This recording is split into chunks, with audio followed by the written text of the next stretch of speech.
I'm gonna take a fatty. That's what I call it, a fatty. Ooh. I'm gonna got my suit and tie.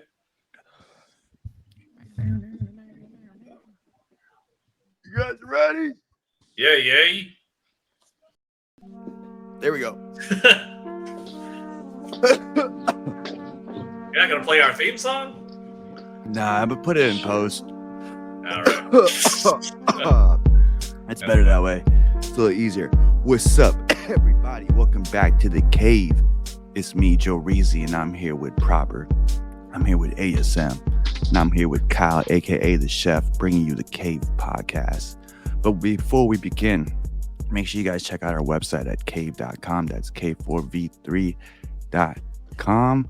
Get access to our Discord community filled with crazy ass people like you and me, which is free while we're live. So if you're looking for that link, it should be in the comments. But if you miss it, it's on our website at cave.com. That's k4v3.com. We got the mayor of the cave back in the cave. What's up, O? What's poppin', gang? It's your boy O to the Rizzle, aka Tarzan in his mug. You feel me? Bro, you look like you look like you're on another level. I've been on another level for a minute, bro. Okay, check it, bro. It's Oz the wizard with the magic touch, born from the stars, yet I'm destined to be ash and dust. Before that time eventually comes, my intention and passion will burn bright, just like the sun, superhero fly, like the UFO I saw in the sky, 48 hours before my birth night, age 32 in the third world, my birthright, my purpose to bring change and endure strife. Man, fuck a thotty, fuck a healing, I need me a nurse wife. I'm so hot and I'm so cold, that's why I freeze burn mics in front of outlaws with bloody hands known to purge life. This Drake. This fool says, man, come on, bro. This Kendrick. This Drake. I'm out of here. This Cole. I'm out of here. Just a little bit. Just fucking around a little bit for you. It's the cave. It's Oreez. Bentley Gang. What's popping, yo? Hell yeah. Hey, bro, you know, we do these segments called Inside the Cave, and what I do is I'll start that shit off with a freestyle, but just 2 bars, just to set up, passing it off to the fucking co-host right away to see how they fucking handle that pressure. Yeah, that would be interesting, bro.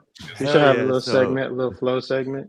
Hell yeah. Mel's been fucking in that shit like 3-4 times, man. We've been going deep in the cave, so we got to get you in that one too. But that was our first freestyle on the podcast, right? Yeah, first time, right? Hell yeah. First time. I was kind of dogging on it last time, but now I'm a little bit more open to the idea. Let's get it popping. Shit. Andrew, your turn. You want me to freestyle? Yeah, just spit some shit. Acapella with my fellas. I'm from Southern California, so I don't say hella. What the fuck? Oh, I'm out of inspiration. Man, I was telling I don't know what I was telling. I was going on vacation. I was telling Jermaine, I forget who I was telling, but there was one time where I think it's like a few months, I would call Andrew like at random times, and I just fucking freestyle battle him to just see if he was ready every time. It was pretty wild, man. Oh stay on your A game. Stay on your A game. You know what I'm saying? If you can't at least spit like a few bars, you feel me? Just piece something together. You know, piece something together. If you could at least do that, bro, then you're leagues ahead of most of the competition. I feel like because a lot of people don't be really. Some people just make music. You know what I'm saying? And then like, because I see people perform, and then their performance is like, it's like, bro, did you rehearse that before you got here? You know what I'm saying? You know? Yeah. Like a clip we bring up all the time is that Drake clip where, you know, back then he was reading off the phone, and what the problem is when you have rehearsed flows is you don't know what kind of beat they're gonna play. You know what I mean? And sometimes your syllables just fit in certain kind of beats. Yeah, I meant like if you're actually like doing a live performance and shit like that, you have songs selected, pre-selected, you know how you're gonna attack it, but you haven't done no pregame on it. You know what I mean? You've done no rehearsing. You haven't gone through the songs. I mean, like if I know I'm about to perform a week from now, I spend at least 48 hours running through the songs that I have set for my show set. You know what I mean? That's what I mean. That's preparation. Yeah, like some people like they don't come ready. You know, you come ready.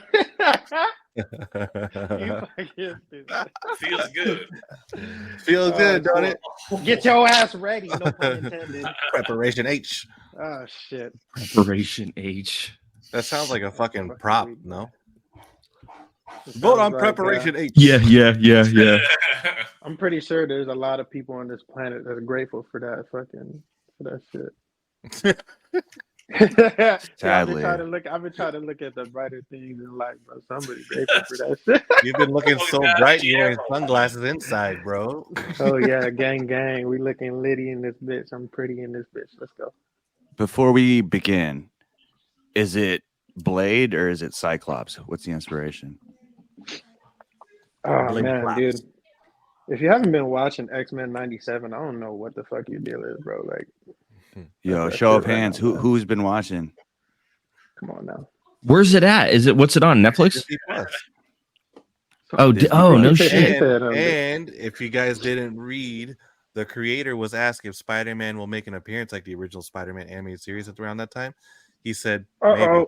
Spoilers, somebody He said already made an maybe. appearance. Somebody big already made an appearance. Yeah, this yeah, episode. but- Recently, yeah. I haven't But- been watching because I want to watch all the old ones and catch up prior because I'm gay like that. But You heard it here You haven't first on been the cave. You ain't been watching it at all? Huh? You haven't been watching it at all. no, man, I've been just kind of saving it and I'm gonna binge it later. But I heard about the cameo. I'm a spoilers dude, so I'm a spoiler kind of guy. I'd be watching. Yeah.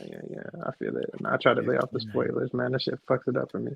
I want There's a lot of spoilers. I try to lay off that. Yeah. Spider-Man, apparently, this creator said maybe, so let's see if it happens. Yo, I heard man. Spider-Man 4 with Tobey Maguire.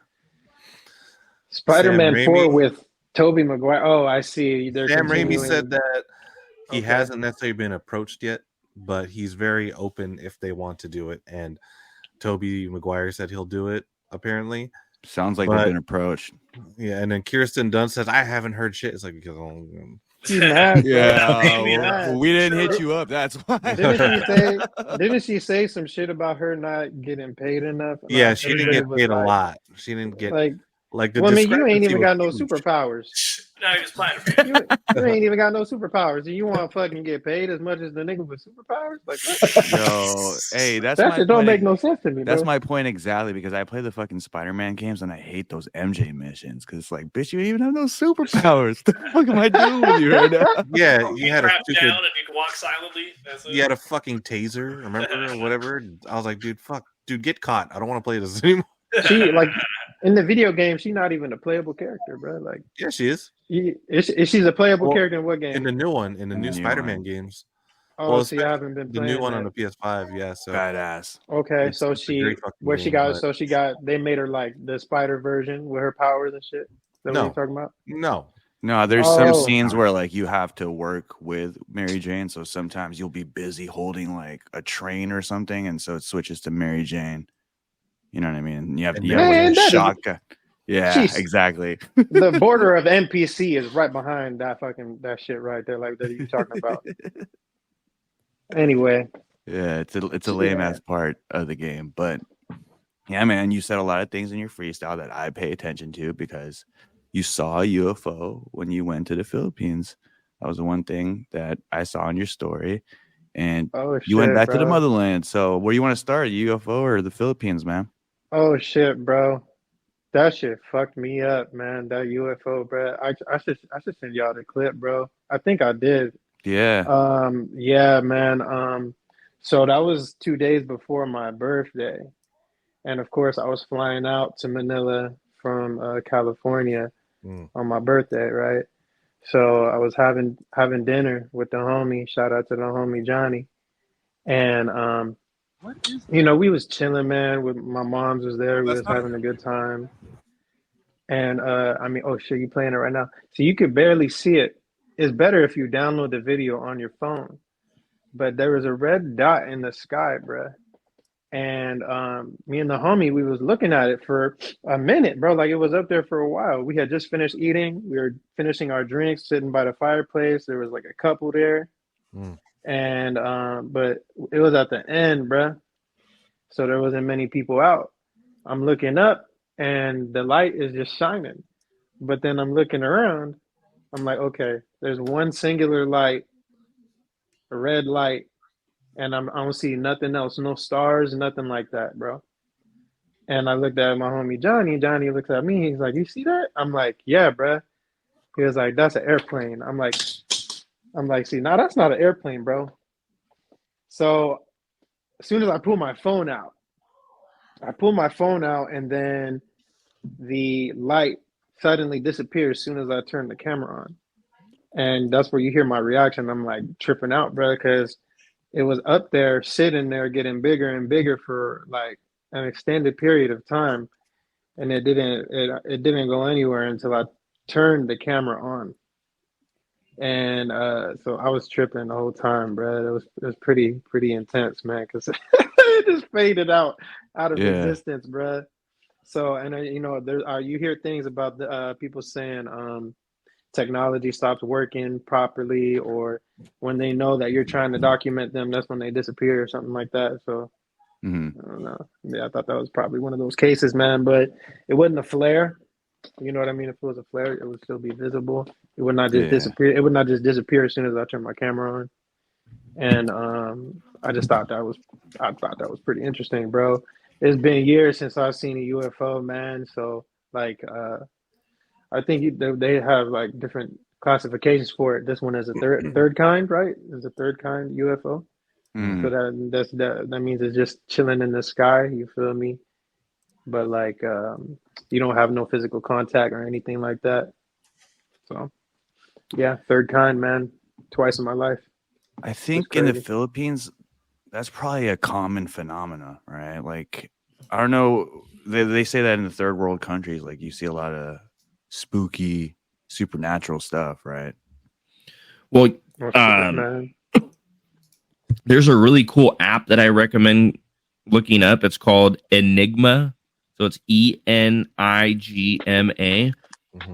And it's fucking awesome, dude. So it has like live reports of exactly where the report is, like in your area. So like I'm in SoCal as well. And you can zoom in and out of the map, and then there'll be like little dots. You click on whatever dot it is, and almost everyone that sees one records it. So you can see like patterns of where like UFOs have been spotted, and then you also get to watch the video of each person's account. Yeah, fucking crazy, dude. Damn, Highly recommend that app. Multiple viewpoints, like when they had all those people analyzing the eclipse and shit, man. See, it's a wonderful time to be alive, man. You know, when I came back from the Philippines, I realized just how together the scientific community was and shit like that, and just like the community in general when it comes to just putting out the signal at irregularities and stuff like that, on irregularities. Yeah, man, like we're in a time to be alive. That's interesting. I got a whole app for that. I know, right? You got a little social network to fucking document it low key. You guys ever seen a UFO? Besides O? You have too? Mm-hmm. But the one that I saw, so this is the kicker, man. I'm just being completely honest. And this is where people are immediately going to write me off. Is that nah? It was, dude, I'm telling you, it was on 4th of July, and I was at my grandpa's farm, and I remember looking up, dude, and it was a triangle, like a solid black triangle, and I can't remember if it had. Actually, it was more of like an isosceles triangle than just like a whatever the other one is. But yeah, it had red lights on the 3 points of the triangle. It had red lights, and I can't remember if it had a red light in the dead center, but it was like huge, dude, huge. Like it had to have been just a couple 100 feet above where I was at. It was fucking ginormous. Like it blocked out where I'm looking up, and it blocked out almost all the sky. It was that fucking low. No sound, no nothing. And I'll never forget that. And then I think it was like a couple months later, I was at the library at school, and I've always like been interested in like weird books and shit like that, as opposed to like Hemingway or like Tom Sawyer books. Like I want the book with the pictures that has all the cool shit. And I remember looking through this UFO book, and I seen the exact same like thing that I had just seen a couple months prior. But it was wild. Shit, man, I was the kid in high school with no fucking homework, just a bunch of raps in my binder. Shit. Hey, man. You said UFO Oh, book. What, dude? That's crazy, bro. Like Dope. growing up, that's nuts. Weird thing about UFOs, I feel like I don't know what I'm looking at these days. I feel like I've given up on the theory of that they could be aliens from outer space. man, dude. One interesting observation that I just heard of is, we're seeing reports of UFOs, right? And when we have satellites all over the place, but we're not hearing reports of things entering our atmosphere, quote unquote. So where are these Yeah, things coming from? From they're not. within or from other dimensions? Yeah, they're interdimensional, bruh. That's Yeah. why I be laughing, bro, because it's interdimensional at that point. I mean, because if you're talking about you're talking about technology that harnesses the power of quantum computing. You feel me? And quantum theory based science. You know what I mean? And in those realms of science, bruh, anything goes, man. Like you could have what is it? They say an electron. Is it an electron? You can have one electron over here, another electron way on the other side of the universe, and they more or less are still connected, bro. You know what I mean? Oh And you yeah. know what I mean? Or Yeah. you have Quantum entanglement or something. yeah, and then you have Yeah. photons. You have photons changing their wave function based off of like how you observe them, or if you're observing them, or stuff like that. You know what I mean? So like, it's pretty interesting. You feel This me? is Like the anything goes, bruh. This is this, Matrix, bruh. Anything goes. this is the concept I just recently heard of. And since we're talking about UFOs, it might play into it because we're talking about them as interdimensional vehicles or ultra dimensional vehicles, right? That's the new term now or whatever. But they said, think about your hand, right? If you put your hand in a water tank and you just submerge your fingers, to the fish, they see like 4 tentacles coming down, like 4 different beings. They don't see above that. They don't see that it's connected to a palm, right? Mhm. So like these UFOs could just be like probes, or you know what I mean? Like one Yeah, small piece of the bigger part or whatever. they're just dipping into our time space. It's like you're dipping. It's like you're looking at a chip being dipped through some salsa, and you're on the other side of the salsa. Yeah, for real, bruh.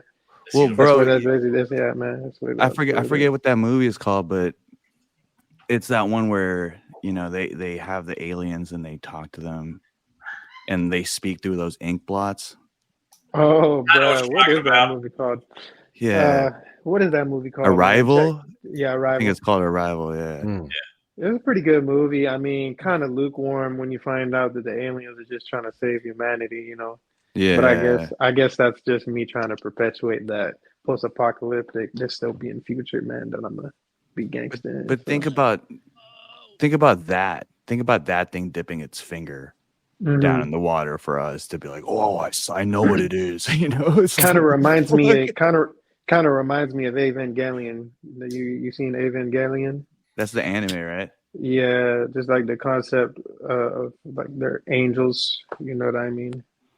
And then it Mm. all ties to the Book of Enoch and the Let's go. Sephiroth and all this, man. A little Speaking bit of too Book of far. Enoch, dude, Mel be coming in here talking Bible stuff all the time that we all fucking ordered our That's Ethiopian why I got Bible and my we're about to Bible. have a fucking cave Bible study, bro.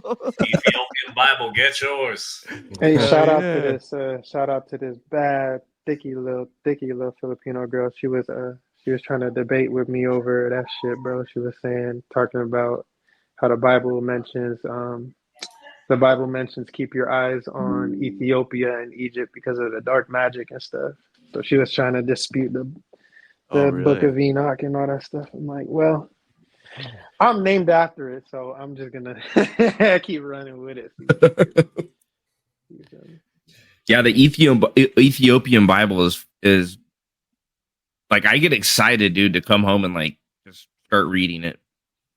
There's a lot of cool. There's like the Book of Giants in there. My favorite, I think, is the Book of Jasher so far. Not my favorite because it's just so funky. They have And Apocrypha. Apocrypha is what it's called. Mm-hmm. Yeah. Apocrypha is what the Book of What do you mean by that? Well, that's what literaries have dubbed, or people who do research on this stuff. That's what they've dubbed those forbidden Bible stories. It's called Apocrypha. It's a psyop Okay. term. Yeah. It's a psyop term. I've seen that term before, and I had no idea what that even meant. So that's good to know. Yeah. It's pretty interesting, man. You know what else is interesting? Doing these inside the caves that we've been doing. We dove down this rabbit hole about the Philippine history pre-colonization. I didn't know we had so many fucking ties with the Indians. We're pretty much fucking Indians, right? Yeah. Did you learn anything while you were out there? I know you you saw some lapu-lapu shit, right? Oh shit, man! I ate some lapu-lapu, drank some lapu-lapu, became lapu-lapu. Man, it was a wonderful time. So Mabuhay, baby. hey, so I hopped on the plane, right? Zooted, right? I had a few drinks. I was litty. Everybody who was on my close friends knows I was litty. We're not gonna get into how lit I was. I was litty though.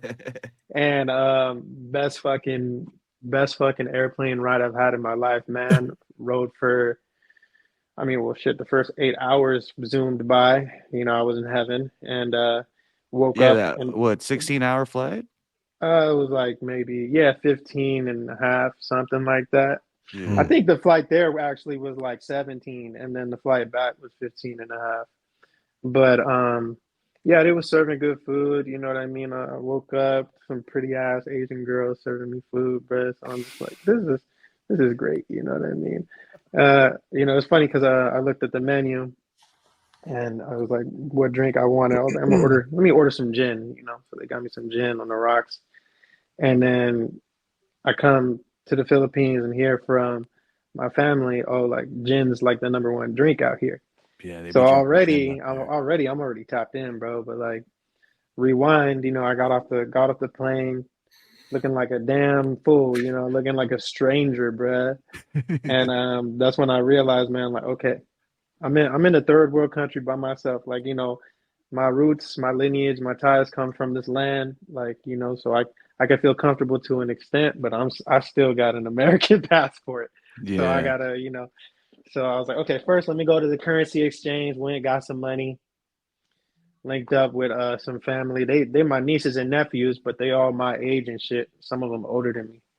You know what I mean? Because it's like, by their grandmother is my mother's sister, right? But my mother's sister is about 15 years older than my mom.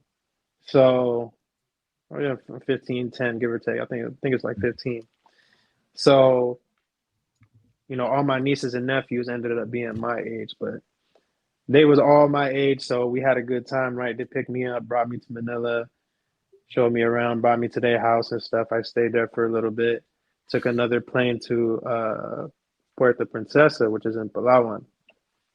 And so Palawan is apparently the last frontier of the Philippines, man. Beautiful fucking place, bro. I'm amazed, man. I was like, I was intrigued because I was, why is our house not on the mainland, But I come to find out that I got roots out there too. Like, my tita, she's lived out there for 50 plus years, man. She lived with hardly any amenities, man. Like, her Cadillac Escalade is a damn carriage being pulled by a caribou, no top. You know what I mean? Like, she ain't got no TV, nothing like that. Her house is made out of bamboo and straw and grass and brick. You know what I mean? Like cinder blocks. You know what I mean? Like, some of the houses out there, man, like not in the mainland, bro. They got sheet metal, bruh, and it's like in the middle of the jungle. And a lot of the places didn't have phone service, man. I was like, yo, I gotta every time I link up to this Wi-Fi, I gotta get these stories out to the people, man, because it's so mass random. post. out there, It was man. like somebody hit me up. The homie hit me up. He was like, "Man, this shit like a movie, bro. Like one thing is happening after another, man. Like I saw a venomous fish, got chased by dogs. You feel me? Was in the fucking middle of like rainforests on ATVs and shit, man. Went snorkeling in like 40 feet water, ocean, open ocean swimming and shit like that. No life vest. Fuck that. You know what I mean? Like it was. He said fuck that. Yeah, we was next to the nah. boat, man. We was Fuck next to that. the boat. We jumped off the side. You feel me? It was Yeah. the boat was stationary, but did some kayaking, man. Saw a bunch of beautiful ladies on the way, man. You feel me? Learned about. Were I they learned a ladies lot, though? man. Were they ladies though? Oh man, you got to be careful, bro. Yeah, that's what I'm saying. You gotta be careful, bro. It's not as bad. It's not as bad in the Philippines as like the other Thailand. the other Southeast Asian countries. They're really bad, bro. Like they man girl and they don't tell you. That's the bad one right there, bro. No sir. Yeah. But you talking about learning stuff, bro? Like in regards to what now? See, I don't really know much about the Philippines, to be honest with you. Like, I know about you're Jose talking Rizal. about, I know about Jose crazy Rizal. Yeah, I know you was about talking that we got like, religion colonized. and the Yeah, but I didn't know colonization. about like our Indian ties or Indian They're history. basically Hindu and Muslim, bro. That's the whole point of what we were getting at when I got That's off the why we plane, have bro. Muslims over there. What, the Abu Sayyaf? That's the Muslim Yeah, group man. there. I'll say Abu Sayyaf is to the south.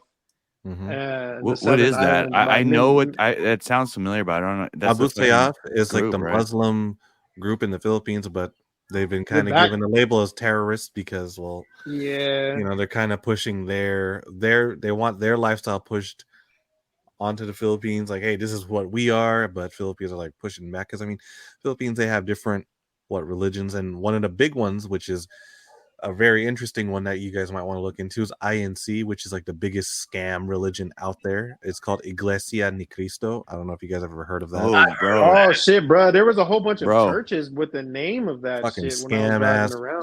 And the Spin guy fire. running that shit, that guy that runs that shit, makes people believe he's the God and that he's sent from God. And that's why What? people, the guy who runs it, look this shit up. And he even Why wouldn't goes on- you? and all these Bruh, they people were on TV, man. and he even goes on TV telling people that he is sent from God and he is here to do God's work and to feel like he's got a big following out there. And it's and there's even people What's different from what every pastor says though? Pastors, they're like, I'm here from sent to you for the Some message. he's bigger because the guy from I'm just INC is pretty much saying he's bigger than God. Yeah, pastors are Yeah. just they receive the message from God and they Mhm. deliver it to the people They like the through power mass. though. They like the power though. But that, like he was saying, there's Abu Sayyaf to the south. They're like in Mindanao. Mindanao. Yeah. Mhm. And then you got this guy doing, man. He had a few churches on Palawan. Dude, they're big. you They know. have it here in the U.S. There was this girl I was talking to a long time ago, and I was like, "Oh, she's cute." And then she was like, "Hey, do you want to come to church with me?" I was like, "Man, I don't do church, but fuck it, whatever, I'll do it." And then What she was time? like, "I go to INC." I was like, "Oh hell no, I ain't going there." So is this guy? What is his nationality? Huh? He's Filipino, fool. And you said this girl was Cuban? No, this girl I was talking to, it's like out here in America, obviously, but she was cute, and also I was talking to her, and then Oh, she was cute. yeah, and she was like saying, Oh, I "Hey, thought you you should come to said church with Cuban. me. I want you to see what this place is about." I was like, "Oh man, All right. what, another Christian over here I got to deal with?" I was like, "Fuck it, whatever gets me in there, right?" Trying And to then get you in a cult. And then when I was like, "Oh, what church is this?" She's like, "Oh, we're going to INC." I was like, "Fuck that, I am not going to that church." Yeah, that's where you drew the line. Yeah, Oh Damn. my fucking goodness. Filipino Joel. INC, they don't celebrate Christmas. They don't believe in that shit, which is weird because Christmas is a big thing in the Philippines. They start celebrating that love shit in fucking Christmas. August. Hmm. Gotta sacrifice you to her fucking cult. Fucking weird. So when Hey, we man. went down this rabbit hole, I didn't even know that the fucking name Philippines isn't like what's the name of the islands? Because Philippines is based on Philip II of Spain. So, Yeah. that's somebody's name. What's the original What's the original name of the fucking islands? Because I think it's like just as sacred as like Hawaii. You know what I mean? Or like I don't know. What do you guys think? It's the Pacific Islands. They're not. It's not. It's in Asia, but they're technically Pacific Islanders. I think.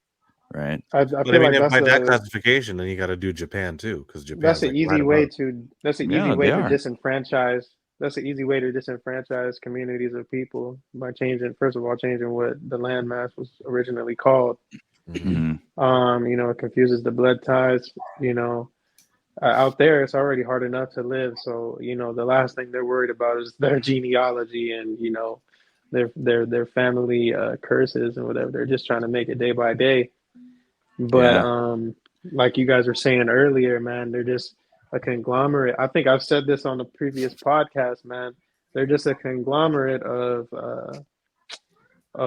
Hindus and Muslims, man.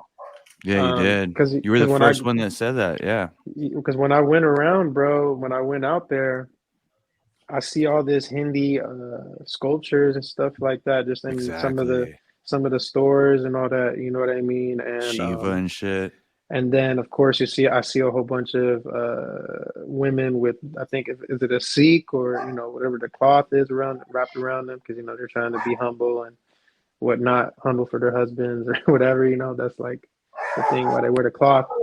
But there's a lot of ladies like that out there too. A lot of them were impoverished, and yeah, man, it was just everywhere you go, man. It just was screaming Hindu or Hindi, screaming Hindi and screaming like what is it, Islam. You know what So I mean? I didn't even know this too. I just looked this up. The Indian people under British at the time tried to make curry while stationed here using local ingredients. The Filipino and Indians collaborated. Thus, kare kare was birthed. Kare was made from. Oh man, I'm not surprised, bro. It's crazy. Isn't Longanisa? Longanisa has its traces back. It traces back to Portugal. Yeah. Portuguese. So does dinuguan, because they have like a blood stew too in Portugal. Fucking blood stew, bro. What the hell? That's another way too. They disenfranchise. Just our connection with our elders, our ancestors, bro. Because now we're eating all their dishes. You know what I mean? We're not eating no original dishes from the mainland. It's like, what were we eating? It gets confusing. Spanish, Filipino the whole time. I'm like, oh, this came from Spain. What? Shoot, man, my family name is Italian. Mine's Irish. even though Mine's I'm Jewish. Filipino. Really? Crazy. Yeah. And then, yeah, man. Because my middle name is my Filipino family name, and there's a village in Italy called San Rufo. I was like, my middle name Rufo. Rufio. Yeah, you know what I'm saying? Rufio. Yeah, and there's all kinds of ways of spelling it too. There's different Rufos, double F, single F. Put the I before the O. It's different. But it all traces back to Italy. And Andrew's last name's got a pilgrim boat. It's the Santa Maria. Yeah. Yo, so God, my mom's maiden name is actually Jarrell's last name, so we might actually be cousins. Yeah, I think we're distant relatives. So that's, we all are distant relatives, right? At some point in the Philippines, right? Everyone's like, I keep saying like all the presidents are related to the queen, and everyone says, oh, we're all related. So based on those same terms, we're all related. But that's like saying all lives matter. All right, so put it like this. Put it like this. Spit. You're just. I'm just kidding. You're just a moving miasma of low vibrating atoms clumped up together, forming protein and H2O and oxygen and different components, bruh. And the only thing keeping you together is the fact that you're aware during this point in time. you know, while you're vibrating in this current wavelength, bro. And there's infinite space in between all those atoms and those electrons and those nuclei, the protons and the neutrons, bro. So you're just a ghost. You're just a program in the simulation, man. Yeah, but Take it or leave it. the crazy thing about the Philippines is we always talk about Filipinos being haters to each other, and I feel like I know why. It's called crab mentality. And I'll tell you why, bro. And Oreez, just your point, I feel like, yeah, we are that, and we should think that, but we buy into the psyops all the time. Like, Filipinos care about, like, darker skinned Filipinos compared to lighter skinned Filipinos and all that stuff, you know, whether you speak English well or you have an accent, you know what I mean? And what your job is and what your swag is like, what your style is like. But think about it. The Philippines, we were conquered by India, America, Spanish, England, and I think Japan tried conquering us too, right? Oh yeah, man, I got some family drama or some family trauma that ties back to Japanese World War II soldiers. Yeah, like my dad was there with torture my family. Like Kenji, like Kenji from that Fort Minor song. Badass song, by the way. But what I'm trying to say is they all laid stake and had control over the Philippines. So I feel like the Filipino people all were claimed by each certain sect of those. And so in order to survive, they almost had to trust their slave owners compared to trusting each other type shit. That's why they kind of are haters to each other. You know what I mean? Have you watched Shogun? It's just instinctual. No, I hear it's a badass show though. I hear it's a badass that's show. Basically the premise, bro. That's like the premise because they were just an island, right, of warring tribes and stuff like that, and like they had a shogunate, whatever, man, and there's politics involved with their whole island and whatnot, right? But you know, unbeknownst to them, there were bigger powers, UK or the London and fucking London and Portugal, right? They had laid claim to, I think it was Spain. It was Spain and Portugal. Spain and Portugal laid claim to some land, man, and they were splitting up land in the show, man. And a British sailor ends up getting stranded, man, but he knows Portuguese. He knows Portuguese, and he's at war with the Portuguese, and he hears that there's Portuguese already on the island, bro. So he's learning that the Portuguese and the Spaniards have already split the land in half, even though the tribe members and the leaders and all this stuff, they have no idea, bro. So it's just like you said, man, like different regions were probably reached by different colonists, you know, and then they basically use them as proxy wars. That's what we're doing. That's what we do right now. We've been doing it for years, man. Proxy wars. It's sad, bro. It's really sad because we're so close, but yet so far. And it sucks. I'm not trying to say we're monkeys because I'm Filipino, but I just recently watched Planet of the Apes and I saw that shit. The monkeys were turning on each other. You know what I mean? They're and I'm just making an artistic reference. I'm not trying to make a racial metaphor.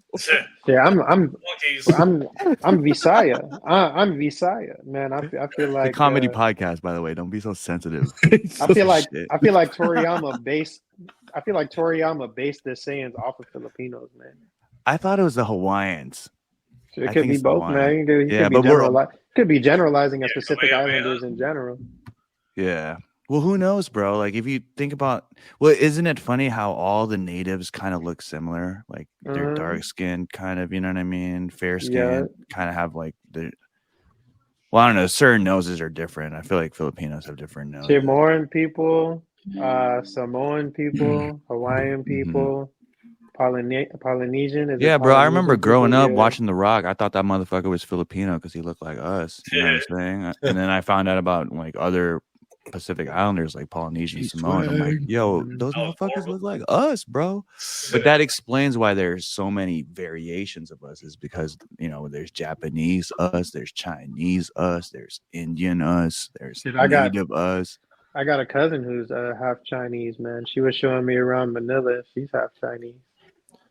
Yeah, Like her dad is like legitimate Chinese, like from China. it's so obvious, man. Did you link up with any Filipino artists over there? Because they fucking love rap, bruh. Nah, man. I was just posted with the family. It wasn't nothing like that I was planning. It was just me going out there and exploring really and just going with the flow, you know what I mean? Because you go out there, family like to plan stuff.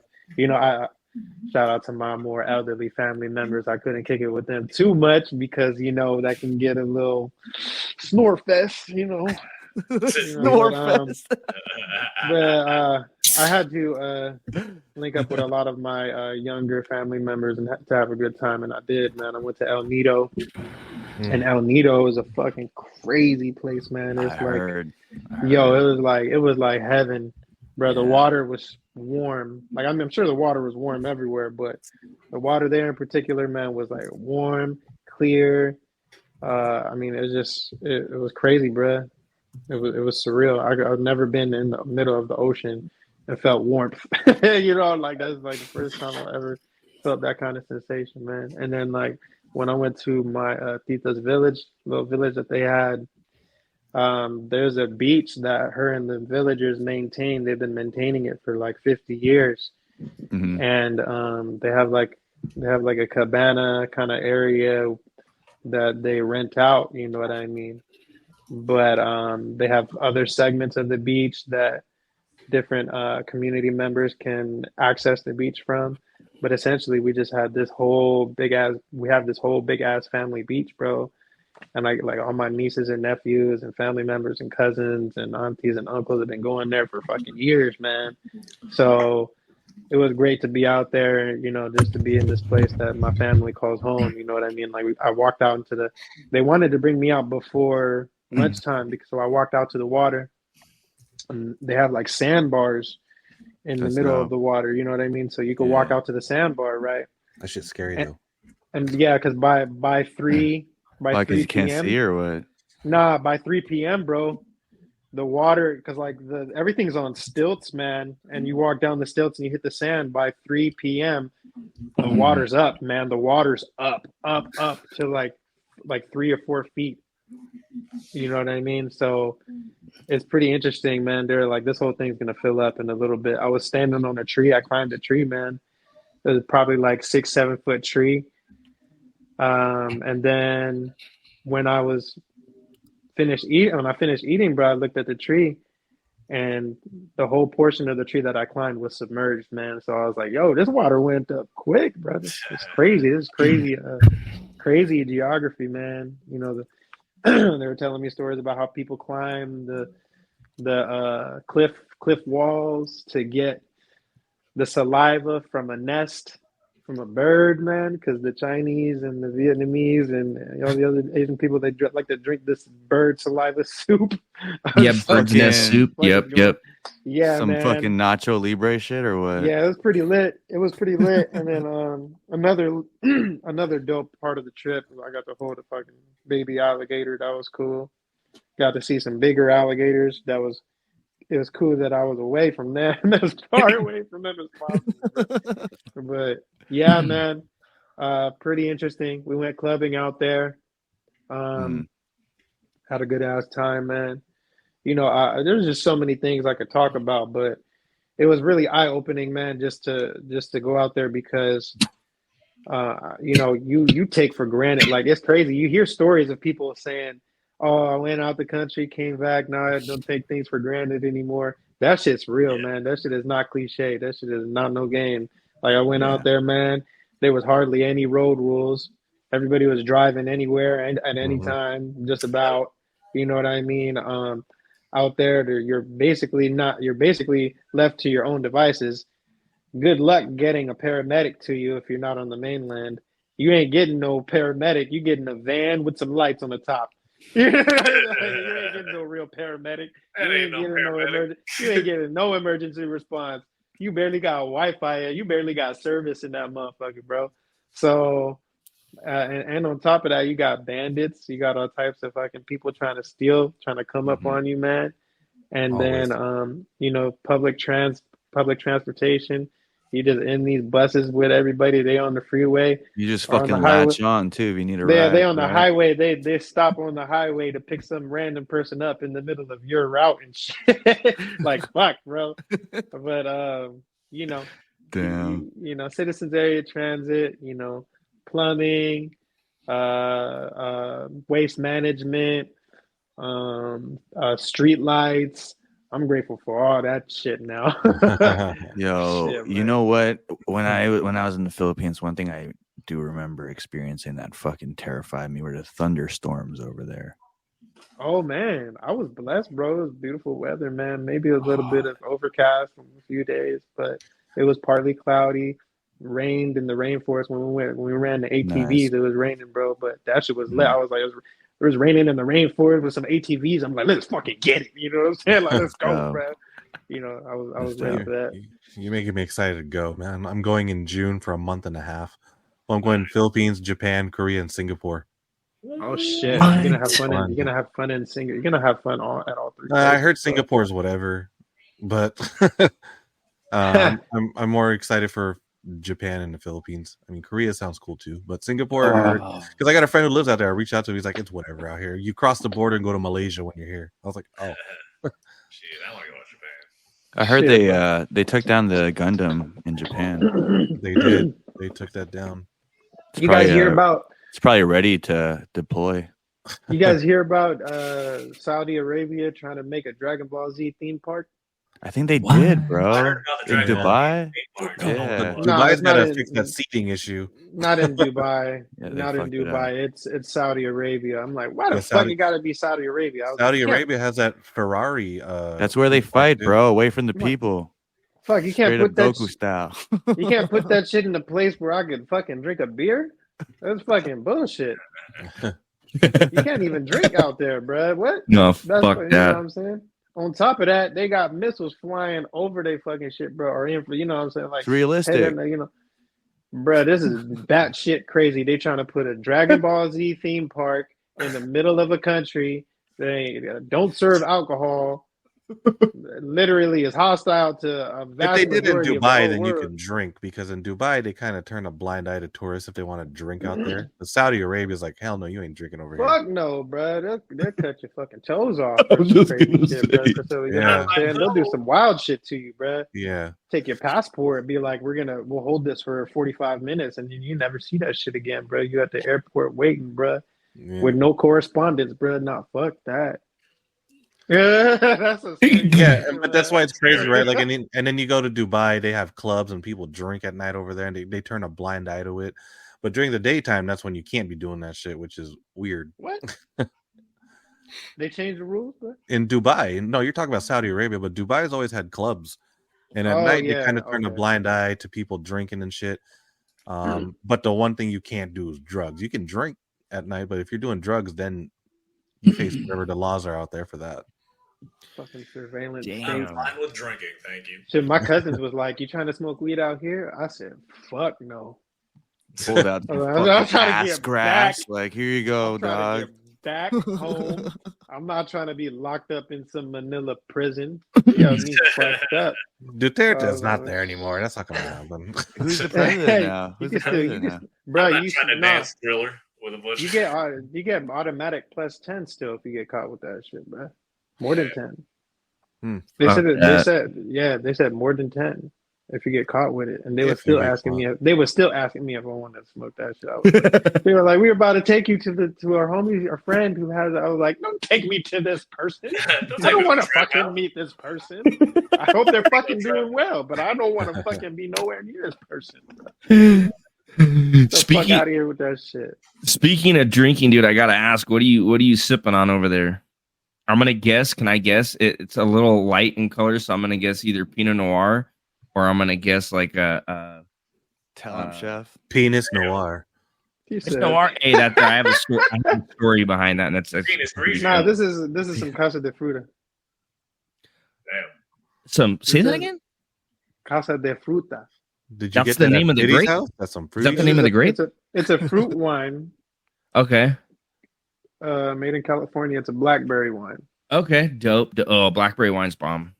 De fruta. Casa de fruta. BlackBerry got out of the phone game, started making wine. Yeah. Shit. It's doing its job. Hey, you brought up Diddy, man. Shit, bro. Call that shit, huh? We've been like you said, we've had the first time we had you on, we were supposed to talk about that shit. The second time, but I didn't want to. You know what? Because of his I don't know ties. what kept me from talking about it. Let me just set the landscape. The last episode with Mel, we said right now rap is pretty dead. It's dead and gay right now, bro. Why do you think Still coming out that it's gay and shit, bro. We said that something's gonna happen, and they're all collectively gonna be in on it to kind of get the attention away from it. All of a sudden, Drake versus Kendrick. All of a sudden, J. Cole. All of a sudden, Kanye. I thought that was Come on, bullshit. bro. All the timing of that shit, right when all these damn missiles is flying and shit. Yeah, bridges is falling down. It ain't even London. Like motherfucking, you know what I'm saying? Like. How come Yeah, man. I mean, Rick Ross is in it too. I just feel like everybody who's in on it is part of it. I know they're saying, "Oh, it's making me competitive now," and it is pretty cool as a rapper and as a fan of rap. Like, this is kind of where it gets exciting. You know what I mean? Yeah. But we're not against rap. We know what's up now, man. You know what I'm saying? Quavo and Chris Brown too getting in on it. That's just so random. Chris Brown and Quavo. What the fuck? That just tells me for sure. Like, who else is like Lil B is gonna come out too? You know what I'm saying? Like, Kai Cenat got fucking dissed too with Kanye. Like, then everybody gonna shut the fuck up when a real gangster get plugged into all this beef. You know what I'm saying? There's some real gangsters out there, bro. Some, you know what I mean? Like, somebody's gonna die. That's what I'm saying. Like, these people, man. But Drake a cornball for fucking using AI Tupac. It's WWE now. Oh, so that's real, bro? That's real? Yeah, he used AI Tupac, and now Tupac's family is suing his ass. Hey, he an idiot for that. Yeah, like, what the fuck? That was stupid. Why would you even put that up on streaming platforms? That you I forgot who else he used in there. Do you guys remember? I mean, it was Tupac and Snoop. And Snoop replied like, "What the fuck was that?" And then Tupac's family's like, "No, you can't be using, his estate to make your fucking diss track." So they're suing Drake right now. He probably had his lawyers look into how much they was gonna sue him before he fucking even did that shit. He could afford it. He's like, "Fuck, I'll take the hit, dude. I'll take the hit." You know what I mean? Trademark, copyright infringement. How much is that gonna cost, dude? All right, yeah, I got pennies on the dollar for Drake. But you guys need to check out. Highly recommend this. It's called, if you go to wagthedogtheory.com. It's a dude, I forgot his name, but he does podcast with some other people that I know. And he has a whole thing on Tupac, dude. And if you watch, it's fucking nuts, dude. Like CIA ties. No offense, I heard he was gay. No, that popped. It goes, dude. It is pretty deep, but no, it goes over like. Heard Pac was gay. Yeah, I heard Pac was gay. I wouldn't be surprised, bro. I'm not saying that with any disrespect. Really, I'm just saying there's a high likelihood that it might be true. You know.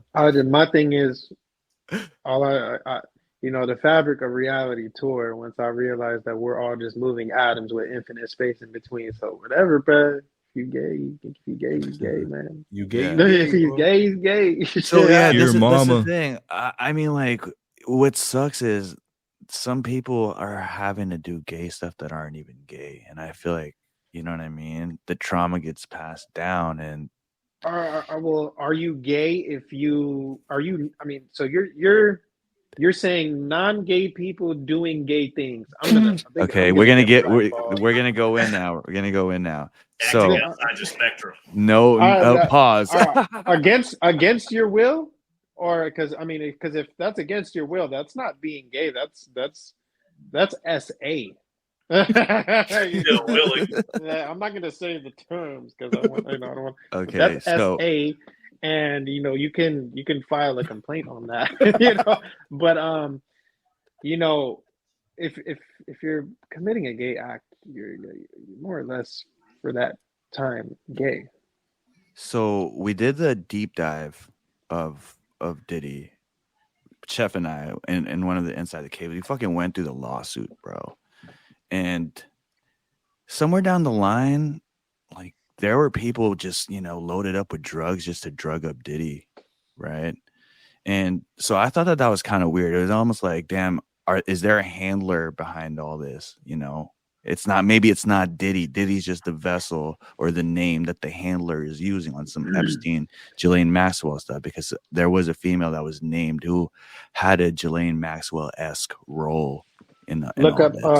look up an interview, a recent interview with Eddie Griffin, bro. Eddie Griffin actually just put up he put up a recent interview saying this shit, bro, and he actually talked about the person who he thinks is behind it. He thinks it's some executive from Universal. He thinks it's some executive from Universal that's putting pressure on Diddy, basically. Set Diddy up to get caught up. But the thing about it is, what people are speculating is that Diddy got footage on all those people. He does. I think he does. Now, let me set the table for this. And this is going to be crazy. This is where we unfold all the weird shit. I said, I think some people have to do gay stuff that aren't gay, but at the same time, there are gay people. You know what I mean? And I said on the podcast previously, being gay ain't gay. Just don't be gay about it. You know what I mean? Now, what's going on right now in the rap game, what's going on right now in the entertainment industry, because for some reason, sex is everywhere and like these sex parties and Epstein and stuff. I think we need to look past it and look at the history of groups that practice in orgies and stuff. Like, I think on the surface level, people see it as perverted and, oh, these guys are weird. Oh, it must be weird to be rich and stuff. But the people that know what they're looking at, they're seeing sex magic. You know what I mean? They're seeing like these people are engaging in rituals that evoke certain spiritual principalities or universal laws in order to bring in their intentions and bring in their dreams and their visions. You know what I mean? I looked into Jack Parsons, and tantric. I mean, we're gonna go into that shit. You know what I mean? You know what I'm saying? But I think that's what's going on. You know what I mean? I don't think it's the perverted stuff is nasty to look at, and you can get fixated on that and not see past it. But if you look at all the fucking successful advancing people that end up, you know what I mean, coming together, the stories seem similar. And if you really dig deep into it, there's some occult sex magic ritual tied into it. You know what I mean? You know what's interesting that you kind of just brought to my attention now, because there's a polarity that I've just noticed. There's a polarity. So all these rich and famous and powerful people, right? They're getting all their energy off sex magic. Meanwhile, you have scientists like, for example, Tesla, right? Or other scholars, philosophers who put up the notion that, preserving your energy through what's the word I'm looking through, the chastity, yeah, man. through, you know what I'm saying? Like, what's the other word? Celibacy. Celibacy, right? You know what I mean? Being I'm celibate thinking more brings power too. Wait, what are you talking about? You talking about like the fucking semen retention shit or what? Yeah, all that stuff, bro. Because see what you're talking about. There's it's like two sides of the same coin, right? Because you're on one side. Oh yeah, you're You right. have this tantric magic. You have you have tantric magic that you could tap into, but then on the other hand, you have celibacy magic that you can use as well. And there are different cultures, and there are different religions that are more or less based off of whether you're on this side of the coin or that side of the coin. Yeah. Because, take us to Brazil. There's women out there waiting to get babies put in them. Yeah, you know what I'm saying? Like it's normal for them, you know what I'm saying? But then on the flip side, you'll have places where, you got to put a ring on her, all this stuff. You got to be legally binded to her. Pay a dowry. You know what I'm saying? Yeah. So, but it's all tied together. So let me tie everything in because, I looked into Jack Parsons. Jack Parson, have you guys heard of him? Who's that? Doesn't he own Twitter or something? No, I think that's Jack Dorsey. Jack Dorsey's Twitter. Yeah. Jack Parson was a rocket engineer. Oh, okay. He was really inspired by Aleister Crowley. He was like super into the occult. So let's go in now. And this will all tie into Diddy, Weinstein, and what I said about gay stuff. So back then in 1904, that was around the time the Wright brothers came up with the airplane, right? And around the time, like, to see someone flying, people really tied that imagery and visual to witches with brooms, right? Or like birdmen flying. It was not until an airplane came out where they had the symbol that, oh, we have planes now, now we could draw a plane. They got 3 of them. But 10 years later, Jack Parsons was born.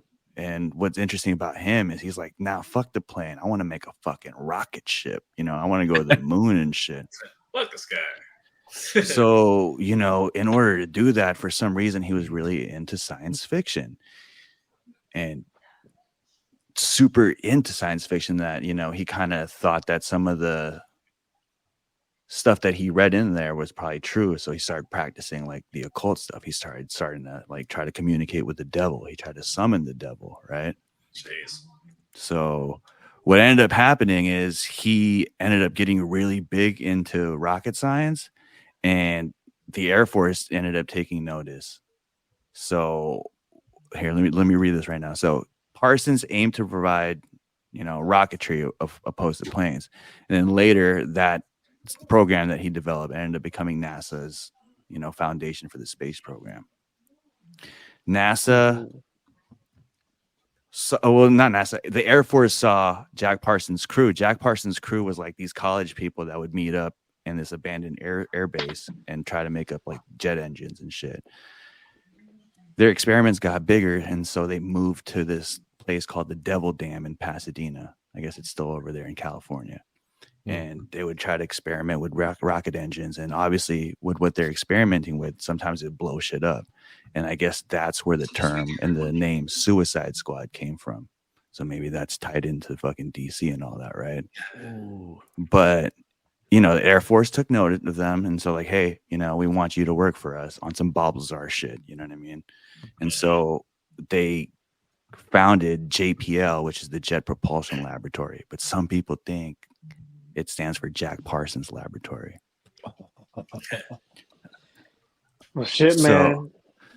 What's crazy about Jack Parsons, bro, and obviously he's not really known because we don't know Jack Parsons right now, right? This is something like kind of deep in there and in the occult. Because of his ties with the occult and like sex magic, they kind of kept his name under wraps. And they gave the credit to somebody else. I probably just put it under NASA and gave NASA all the credit, right? But bro, he was trying to do the Babylon working ritual, which is transmute a deity or a soul into a fetus to try to bring an entity into this physical world. What fetus was he using this? Like, where did this fetus come from? So the theory is, in the first trimester, the fetus has no soul, right? And so if you go to the desert where it's just an empty space, there's a bunch of different souls over there. And so if you do a ritual, you can pull a soul into the fetus. So the Babylon working ritual, they try to summon the goddess Babylon. I guess there's this chick named Margaret. It starts with a C or something, but Jack Parsons fell in love with this chick. And the ritual was, the Scarlet Woman was supposed to be pregnant, and then this moon child was supposed to be summoned into the womb, right? And since Jack Parsons was all about going to space, this moon child was supposed to bring in this new era of humanity, where this moon child's purpose was supposed to take us to space, back to the moon, right? What? And the Scarlet Woman was supposed to represent free love. So it's supposed to be a symbolism of, you can have love and sex out of marriage. It's okay. Marriage is a psyop. So the fetus, I don't think there's anything recorded, but people thought that the Scarlet Woman was the chick that Jack Parsons ended up marrying. Her name is Margaret something. I forget what it was. But he said it was successful. And what's interesting is after this, we landed on the moon, quote unquote, and the hippie movement started where people were just all about drugs and openly having sex. You know what I mean? After that, Roswell also happened and all these UFO phenomena started happening. Now, they said that this Babylon working ritual was less about like a physical fetus, but more like opening a portal to like different UFOs or phenomena and shit. And what's interesting, crazy shit, what's interesting, bro, is Jack Parsons, like I said, he was really inspired by Aleister Crowley. What he would do is he would have these sex magic parties, right? He would have these orgies and shit. And this is the crazy part. This is where it ties in with everything. Doing these sex parties and stuff and doing what he does in these orgies and shit, he met L. Ron Hubbard. So him and L. Ron Hubbard were the ones that did the Babylon working ritual to summon this new moon child. L. Ron Hubbard ended up developing and establishing Scientology. So Scientology is fucking like, I mean, there are rappers in Scientology. It's not just actors, right? So there's ties into sex magic. They think about cult, you know what I mean? Like they is that the society that talks about like there's like an intergalactic society? Yes. Xenu. Yeah, and all that stuff. Yeah, right. Man, it's pretty interesting, bro. Moonchild, outer space. So what's crazy is, it's crazy how these words pop up to you. Like certain words keep popping up to you and over again. Like this moonchild. So for example, this is called the Egg of the King, the Behelit.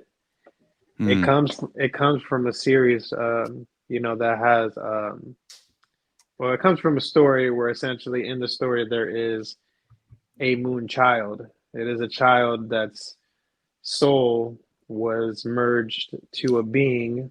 That being was brought forth by an unborn fetus that was essentially cursed and created a portal. So all these things about gateways opening and unborn fetuses and moon child and there's like eclipses and stuff like that. Yeah. And to kind of just top it all off, my mother's name is Monina.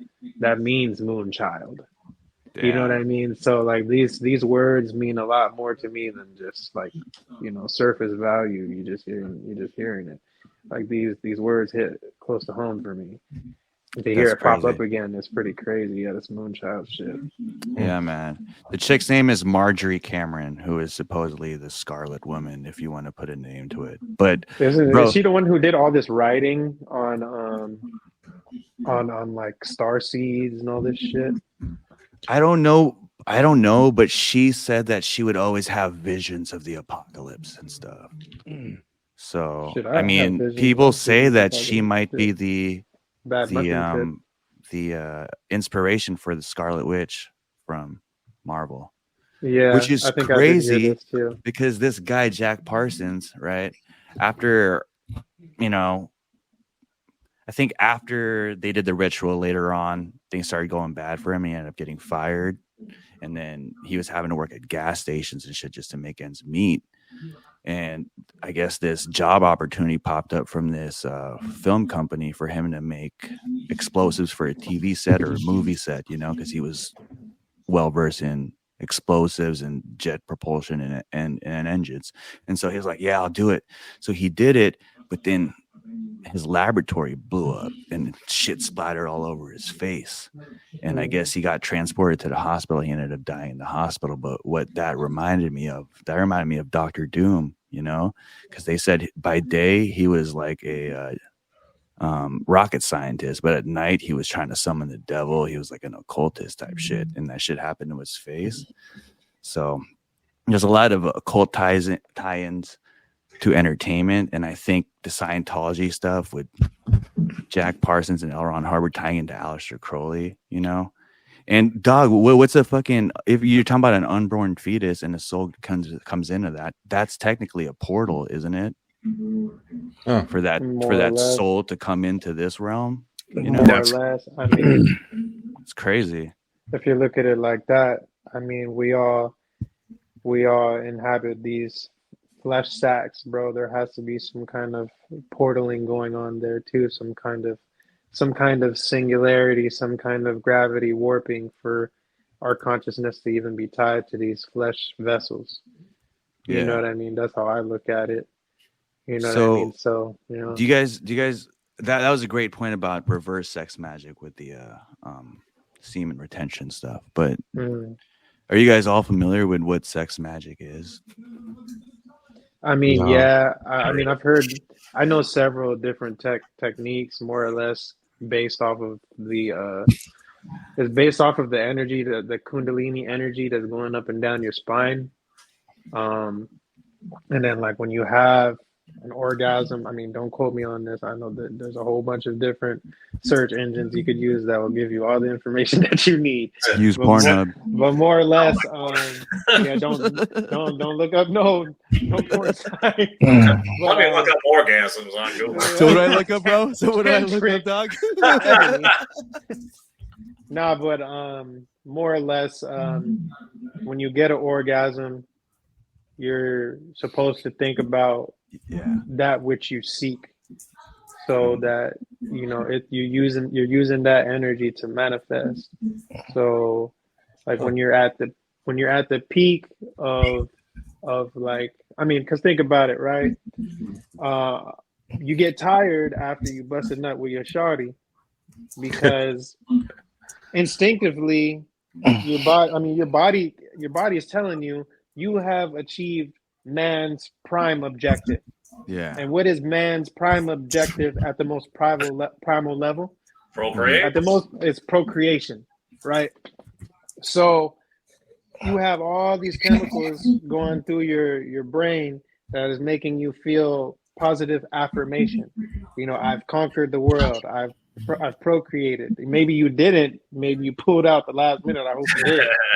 But you know, regardless, your brain is being tricked into thinking that you have achieved man's top goal. Right. And so that energy flow is like none other. You know, by default. You know what I mean? Is that you're getting all kinds of feelings and emotions, and just like on emotional level, and on just like on the actual like sensations of it, you know what I mean? So like the energy, use that energy to manifest what's going on in your head.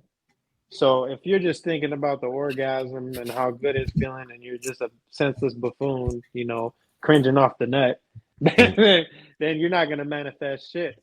But I'm going to think about $1 million next time I bust a nut. That's how it works. So no, O is right. You're supposed to, apparently sex magic, according to the research I did. Shit too. That's what tantric magic is. There's also like, tantra, yeah. You can manifest your own shit while she's manifesting her own shit, instead of just thinking about each other when you bust. Think about what you want. This is what's dope about the Bible study that we're about to do, is because the Bible always refers to sex as something sacred. It's actually God's gift to us, is what sex is. You know what I mean? That's why we got to treat it sacredly. So we're gonna learn more about that, but essentially, yeah, that's what it is. You're supposed to think about your intention at orgasm, and since we're talking about portals, it's supposed to open up a portal for your intention to come into this realm, so to speak, into this galaxy. So that's what these fucking elites are doing. They research a bunch of fucking occult techniques, religious techniques. Occult's just fucking shit that you don't want to talk about because it's satanic. That's the term in the label, occult. Now we're talking about labels and stuff. Filipino, human, you know what I mean? Like dark skinned Filipino. Occult is also a psyop label of like shit that the church didn't accept. You know, shit occult that might be satanic. You know, the definition of occult means secret.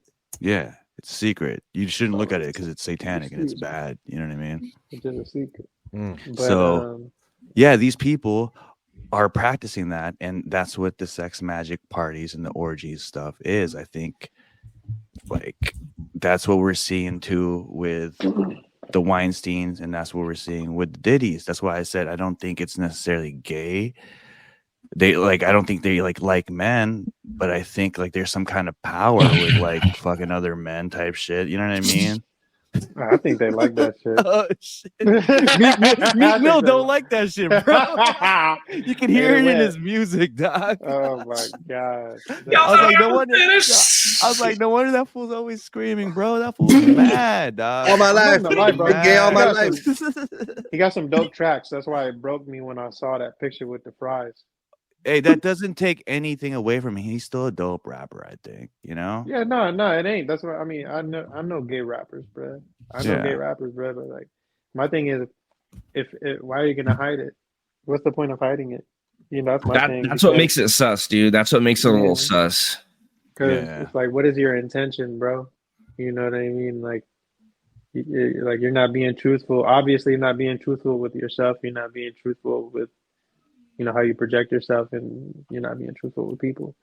Well, the world that we live in, like, you're not going to get shit on for it, dude. You're going to be praised and you're going to be put on a fucking pedestal. So I don't understand if it was something that you're hiding, like, why would you be, you know, hiding that? People don't like it when you're real gay. They like it when you're straight and they want to make you gay. You know what I mean? Well, also, like, now the thing that we talked about with Mel, like, being homophobic is kind of like part of the rap recruitment. I mean? It is. I get that. Characteristics, you know what I mean? It's part of the trait of being a rapper. You know what I mean? That's why say that one more time. Was part of the trait of being a rapper? Being homophobic.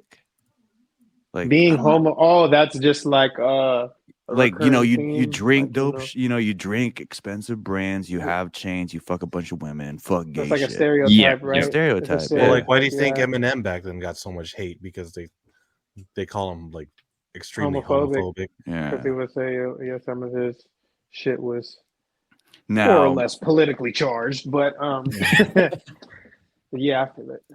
Was it because they were dealing with that shit? That's why they were being homophobic, you know? It's almost like a cry for help. Yeah. I see that. I definitely see that. I mean, dude. But because of the atmosphere and environment that they've set, now it's hard to come out. You should have just fucking that been like Ja Rule the whole time. You know what I'm saying? Ja Rule got put in? What are you talking about, Ja Rule? No, I remember 50 Cent called him like gay and he called him pussy and stuff. No, I feel like if Ja Rule came out with, I think Ja Rule came out as gay, like no one would really make. But then there was also those rumors. Like, okay. When he came out of prison, they're saying like he was trying to leave his wife because he got a boyfriend in prison. Fucking, oh hell! I bet 50 Cent started that rumor, bro. So that's why it was going all over the place. It was just funny as fucking, and obviously, 50, the number one shit talker, just ran with it. I love when 50 talks shit. It's fucking hilarious. Hey, I don't man, like when he talks shit on Floyd though. He be kind of on point, bruh. Even he be kind of on point, like but he be in the wrong too sometimes. Mm-hmm. I mean, like, I didn't say he was right, but I'm just saying the way he instigates it. That's just funny. You know? Yeah, it is funny. I think the earliest when he started it was with Floyd, and that shit was funny. He's like, if you could read a book, it's you know what I think? It's Harry Potter. It's funny that there's even a person like that exists in our reality that has a platform that is able to just say shit like that. You know what I mean? I think that about a lot of people. Like even that Neon kid, dude. Oh, that shit's weird to me, bro. Yeah, a lot of that shit's weird to me, but it's because they have toxic fan bases, bro. They have toxic fan bases, and they feed off of those toxic people, bro. And those toxic people are stuck in their perpetuated toxin. You know what I mean? And they can't disconnect. You know what I mean? So it is what it is, bro. You either a cog in the machine or you're a technician. You know what I'm saying? Just to cap off the Jack Parsons stuff and the Babylon working rituals, like I said, they said that it worked. So whether that means they physically really got a new antichrist or whatever, or they brought in this new era, because it's kind of interesting. Babylon working ritual, Iraq, Middle East, that seems to be a high, you know what I mean, significant point of interest for like everybody right now, you know, whether it's oil or whether it's fucking like religious mystical relics, but also the moon child. We're trying to go to space all the time. We're trying to shoot rockets. So, you know, we did bring in a new era, I feel like, that has hypersexuality, you know, Babylon, Iraq, Middle East, and this fascination with outer space, trying to go to Mars and shit. So pretty crazy. But I've always had this idea that, you know, the Bible was actually telling our future. mm-hmm. You know what I mean? Like, imagine if the Bible was telling our future, and all these different names of places are just allegorical or metaphorical for places that exist now. You know That what would I mean? be. I wouldn't, dude. I wouldn't doubt it, and I think that's a strong possibility. I wish I knew more of the Bible than I do now. But Who knows, man? Who knows what point in time our reality's in? But all I know is, bruh, we went, like, you kind of put it into perspective earlier. Was it 1904 when we had airplanes, man? Yeah. Man, it's 2024 and we have commercial flight. We got 787s. We got fat ass planes, man. Bigger. We're talking about buildings, shitty planes, you know what I'm saying?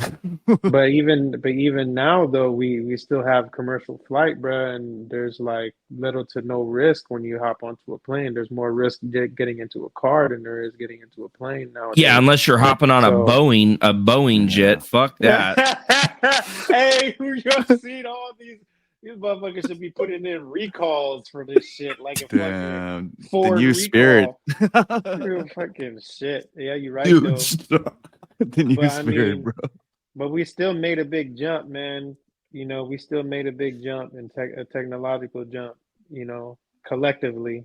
He talking about like, oh man. I mean, collectively as a species, man, we're at a point in time where we're like on the edge of quantum computing, man. So I feel like this is either the end times or Jesus about to get born.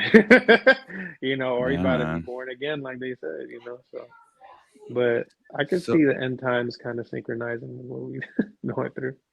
I brought up Neon and we talked about these fools with like platform that just bring in toxicity and stuff.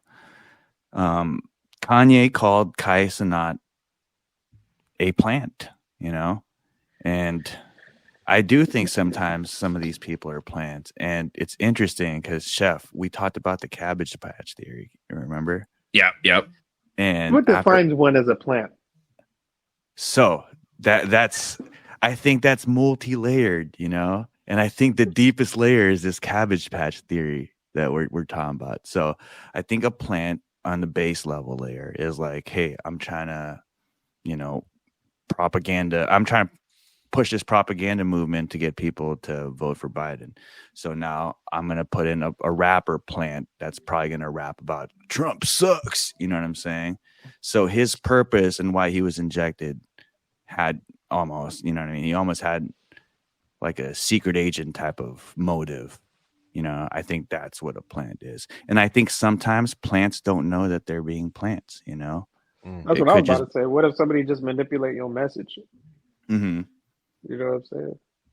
Yeah, but then at some point, the planter, if it's going to cause, you know, collateral for you to find out that you're being used as a plant, you'd be like, nah, I don't want to do this no more. And then you make you know, propaganda based on my shit, then I'll have you killed. So it would make me, this is where it gets crazy. It would make me want to either one, have someone that's all in for it, or two, make a Cabbage Patch Kid of you, a bot, or like, you know what I mean, an empty-minded or an empty vessel that they can kind of program now with AI and stuff, or that just knows your tendencies, you know, like a doppelganger thing. And it's crazy because the Cabbage Patch theory talks about like potentially like these, I don't know, they're not necessarily, they're soulless beings pretty much, right? So they grow You're talking from about the sex ground. dolls? Some androids? No, could be, but more so like more or less like some aliens, some synthetics. Of, you know? Some synthetics chilling on the desk. There's But naked. There's a movie called Invasion of the Body Snatchers, and what happens is like, you know, the people get caught with like the spores of a plant, and the spores of the plant gather their DNA, and they ended up like making a doppelganger of them that grow in these little cocoons that look like cabbage patch, right? Like a cabbage patch. And so what happens is when the person falls asleep, their doppelganger version takes their consciousness. You know what I mean? And so Sounds what's kinky. happening is that, you know, cabbage patch person is trying to kill the person so that they can keep the consciousness and they can take their place. You know what I mean? It's interesting that cabbage patch and plants kind of have a metaphorical similarity. You know what I'm saying?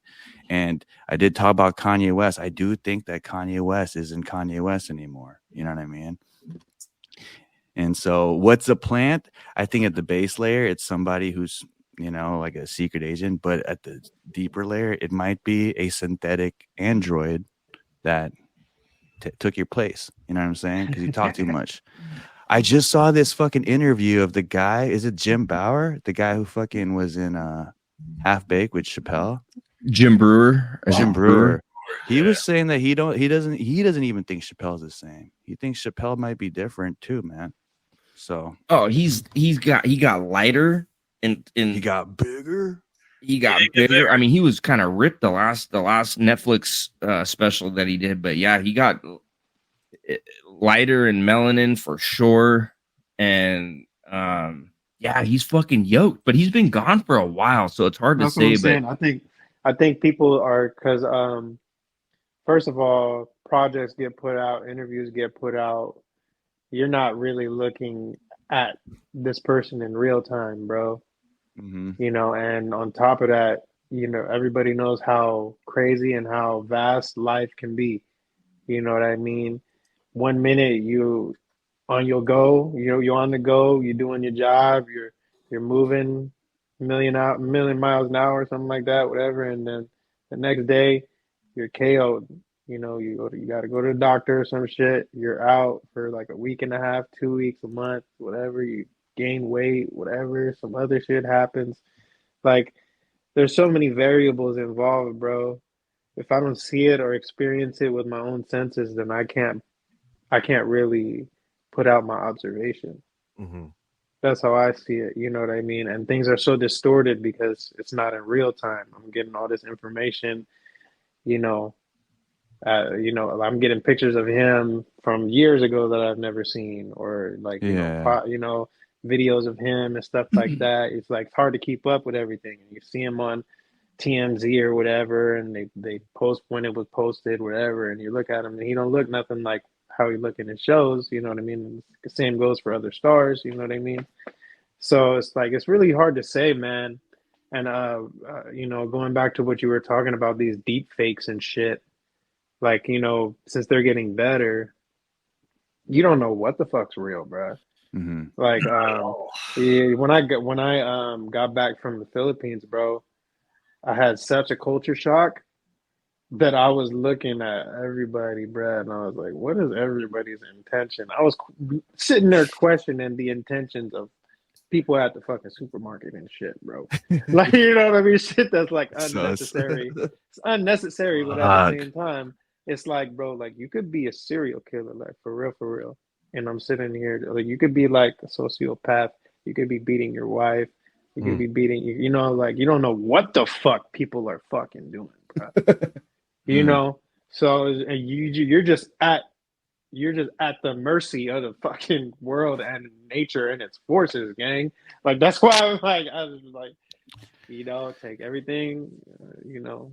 Yeah, I follow this fucking, I don't know, man. Twitter is probably the most graphic social media, man. I follow this account where it's just like people dying and shit. And yeah, I see just people coming up to people and then whipping out a knife and shanking them like 5 times. You know what I mean? So I like look around and I try not to let people get too close, you know? You know, even the people that's close, I look at them kind of strange, you know, nowadays. Word to Caesar. You just never know, bro. You know, you just never know. People switch up so quick, man. And that's why, like, it's good to be stoic, because emotions, they change and they fluctuate throughout the day.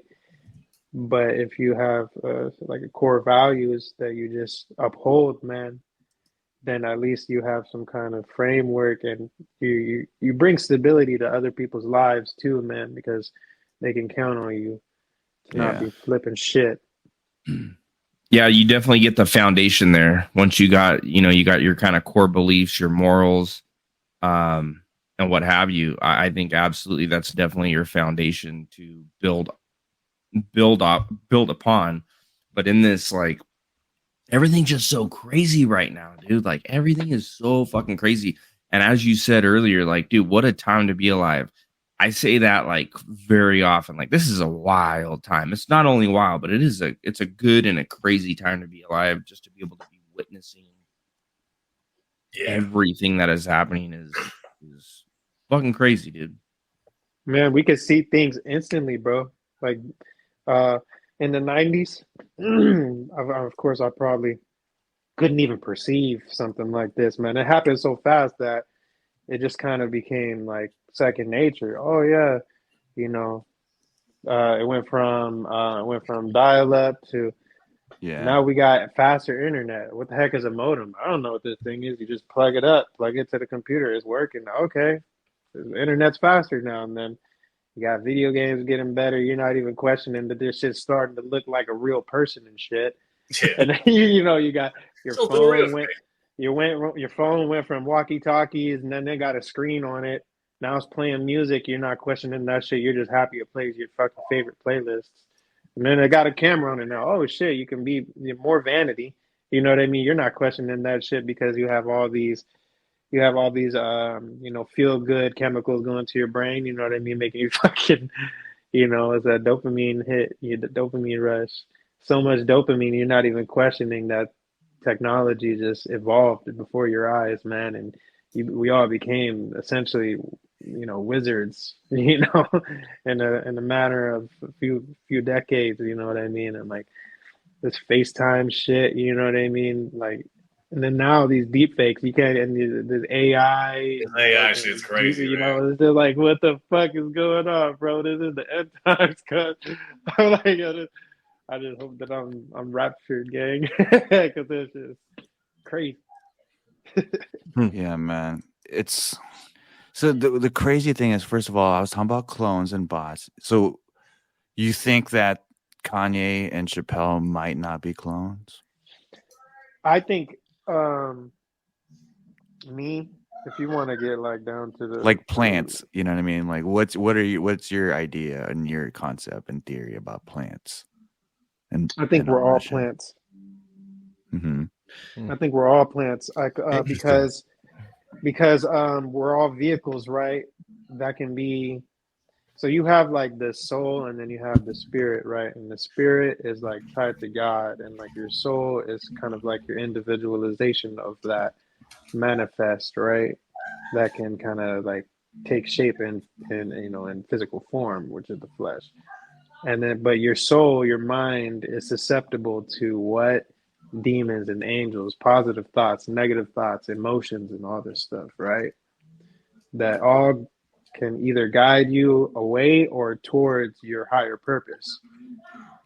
And so you already are at the mercy of light, all kinds of radio frequencies, all kinds of,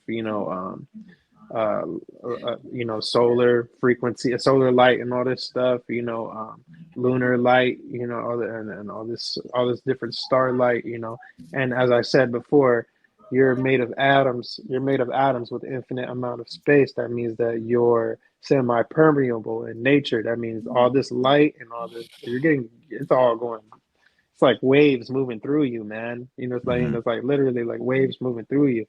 So you're being influenced by all these lights. You're being inhabited by all these energies. That's dictating how people, live their lives and shit like that. So, yeah, I think we're all being controlled by love, passion, pride, greed. But the thing about they all have Kanye, different frequencies. the thing about Kanye is he was so like It's like if DMX started rapping about Pfizer and like how gay is What's it really you know what I want? mean? It's like such a 180 that it's like, okay, you were supposed to be a plant that was leading us towards the truth, and now you got manipulated type shit. That's what I mean. You know what I mean? Kanye was so for Jesus, so against having his daughter in the limelight. Now we have a song with North. Now he's coming out easy porn. You know what I mean? And they look fucking different, bro. The motherfucker looks different. You know what I'm saying? Like, I mean, shit, bro. You see how he was acting when he premiered that remix too? I don't know, man.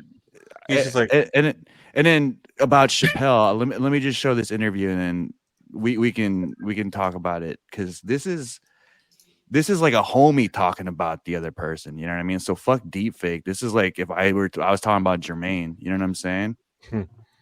This is my first time being on the internet in a minute, so I've refrained from watching any performances. From HBO and or not HBO, Comedy Central, and all this shit, right? To be fair, I just saw this like yesterday. Horrid. Mm-hmm. He then, while he was on the show, when it was blowing up, Chappelle show, and we remember the Aspen Comedy Festival? I don't know. Yeah, that was fun. I did that too. Hey, it's Roseanne. I was actually going to watch this video. He came there, and he was you saw this? freaked out. Yeah. I said, what's going on? And all I could say was he was visited. Yeah, that's what I think too. And when he told me who visited him, my heart stops for a second. I'm like, get the fuck. And I'll never forget, he went, "You believe me, right? You believe me, Jim, right?" And I could, he's like, "They came to me." And he said the names. I'm like, this is scary, right? Fuck. What happened? And then all of a sudden he went to Africa. Yeah, that's what I remember happening. But they never really said what happened. Plant. But he threatened. I mean, I don't know how much you want. I don't have. You can't. I guess none of my business. But I know for a fact He was corrected. he said correct. Yeah. He was, hey, by whoever it was. Mhm. Hey, we need to have a conversation. Would you like some of your own coffee in your house? What? Yeah, like that heavy shit. And that's the first time, I would. And so when I saw him come back, This part. it was a lot less communication. And maybe he just, maybe he just grows, whatever. But I can honestly say, and maybe I'm crazy and I am crazy for saying this. When I saw him completely come back, I really questioned if that was him. Yeah, I know, right? I think that. And I know that's really crazy. I think those same things. Yeah. I know that's crazy. Oh, it's no crazier than the truth. Yeah, man. Wait, who visited him? Yeah. I mean, I think he doesn't want to visit, so he kept it private. You know what I'm saying? No, he's talking about who visited Chappelle and made him flee to Africa. Yeah. It was there were talks that it was the Illuminati. The surface level is I heard that the production team came up to them and they wanted him to turn up the racial jokes, and he was like, "Nah, I don't want to." You know what I mean? mm-hmm. But the rumors were that the Illuminati or whatever came and tried to strike a deal with them or whatever and wanted more of a cut, so he dipped out to Africa to let things kind of simmer, you know what I mean? But this is straight from the homie, so fuck all the rumors and shit, I think, you know what I'm saying? But have you guys heard like whatever contract like Chappelle originally signed, like technically that if we could colonize Mars, right? Or another planet, he does not own the right. If he does anything with the name Chappelle in it or his character, his likeness is in it, he doesn't get shit for it. I think it's like in perpetuity throughout the universe or something. Yeah. Wait, are you Wait, serious? wait. Say it one more I time. forgot where I Say heard it. that from. You said he has no rights to his content if his content is airing in outer space. That's what In No, any dimension, anywhere. bro. Yeah, basically. In the States, he has nothing, dude. Nothing. That is out really here, crazy. like in Contract reality, has right? really Yeah, no, Wait, in wait, wait. reality. So There is- wait. You're saying right now, contractually, for some fucking reason, he can't use his image? Something to that nature. Yeah, he has no rights to his image. So if I don't know all the details of it, but like, even if he were to like, again, we colonize Mars or some shit, and he decides that we're in a whole nother fucking planet or realm, whatever you want to call it, and he wants to have like he's gonna do a comedy show, like he's nothing, dude. Nothing. Damn, He's got they wrote nothing. that well. They How wrote has he? that How one has he well. been able to put out these other? So So I don't that know he if the Netflix I mean, okay, so let me take that back. I don't know all the fine details, but if he does get a cut, it is fucking like pennies on the dollar a cut. So that you have a good point though, because he did do that Netflix series I don't know, a year or two ago or whenever that was. So I would like to think, but is it crazy to say that if what I'm saying is completely true, and I think Joe Reese's looking it up right now, but if it is true, right, and he has no fucking rights at all to any of his content, and then you're like, well, that doesn't make sense because he just did a Netflix special. Did he do this for like fucking charity or what? Mm-hmm. But that also goes back and ties in, like, what if that's not Dave Chappelle? He did also say to boycott his work.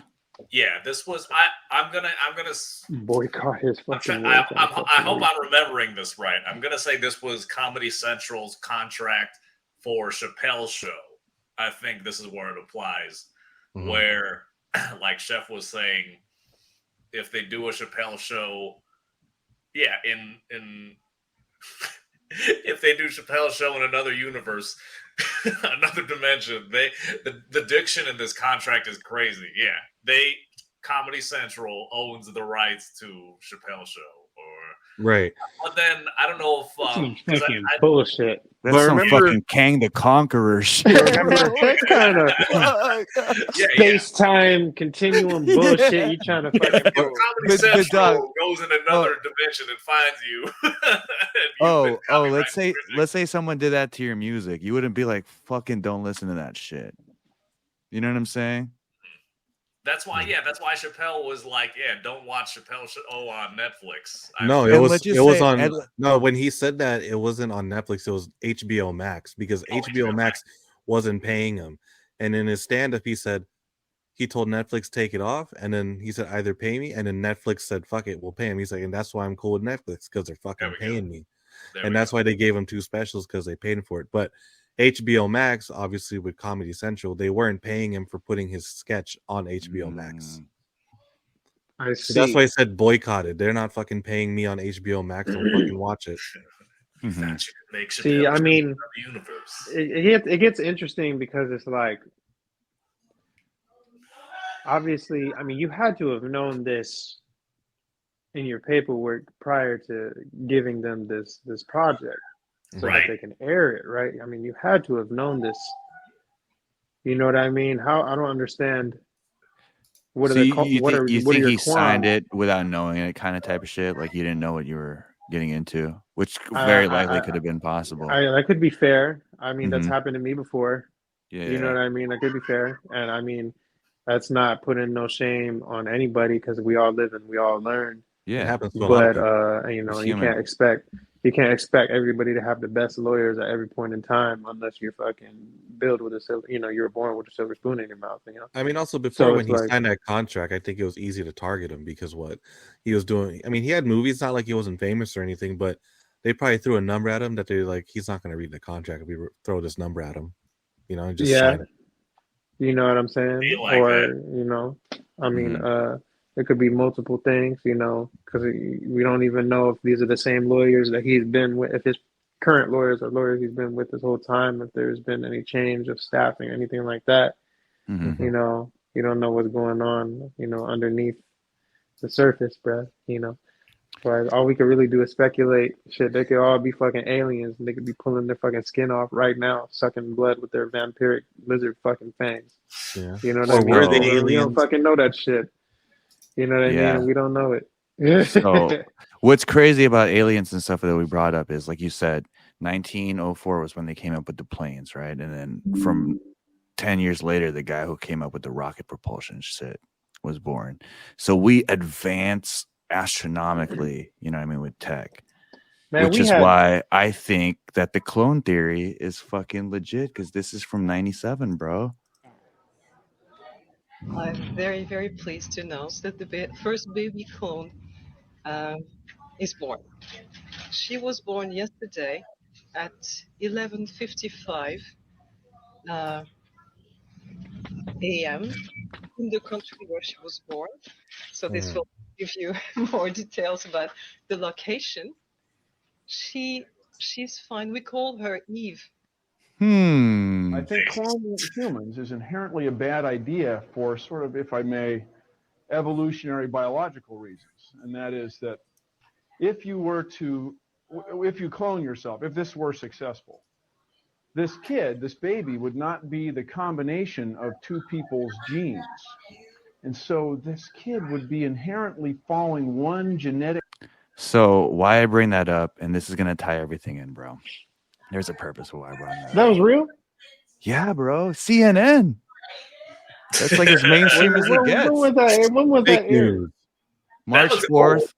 Oh, hold up. This was aired January 29, 2003. Oh, wow. 2003. This is that looked kind of 90s-ish to me. Oh, that's got to be from a bad 90s movie, man. That resolution looked terrible. Yeah. Let me see. I can't find a date, but it looks like in the 90s. But the thing I'm talking about is we heard about the Babylon working ritual, right? About the fetus being pretty much empty vessel to ring in the spirit, right? Now these clones could be empty vessels, and the elites, like you said, like to transmute themselves to live eternally, right? I know you've seen pictures of like Jay-Z being a time traveler and all these fucking celebrities looking like they've been in the past, but on the serious occult surface level, maybe, I mean, it's not unlikely the Egyptians thought about transmuting themselves. You know what I mean? Mm-hmm.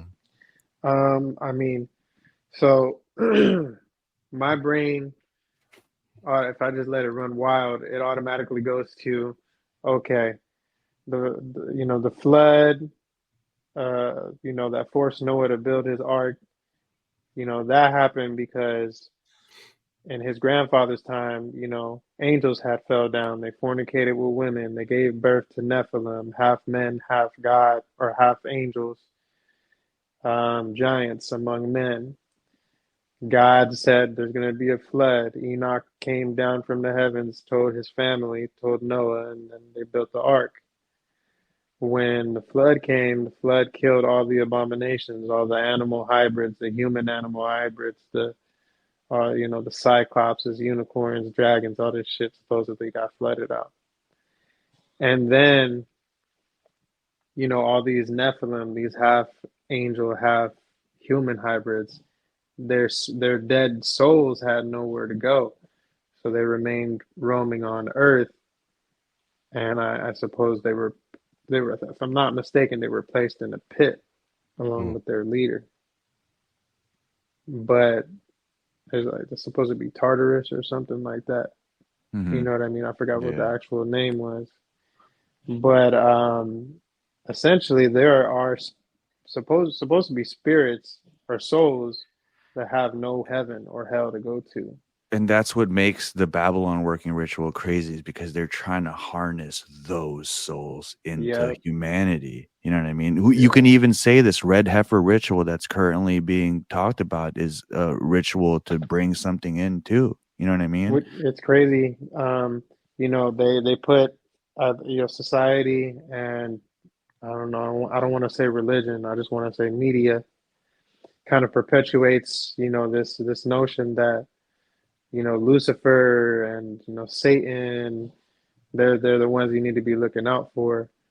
But really, the fallen angel who rebelled against God and made all the other angels give birth to human angel hybrids, I think his name is Samyaza, something like that. Samyaza. So we don't even know the actual name of one of our greatest adversaries, which is That's like, yeah, man. you know what I'm saying? You got to know Kind your of, enemy.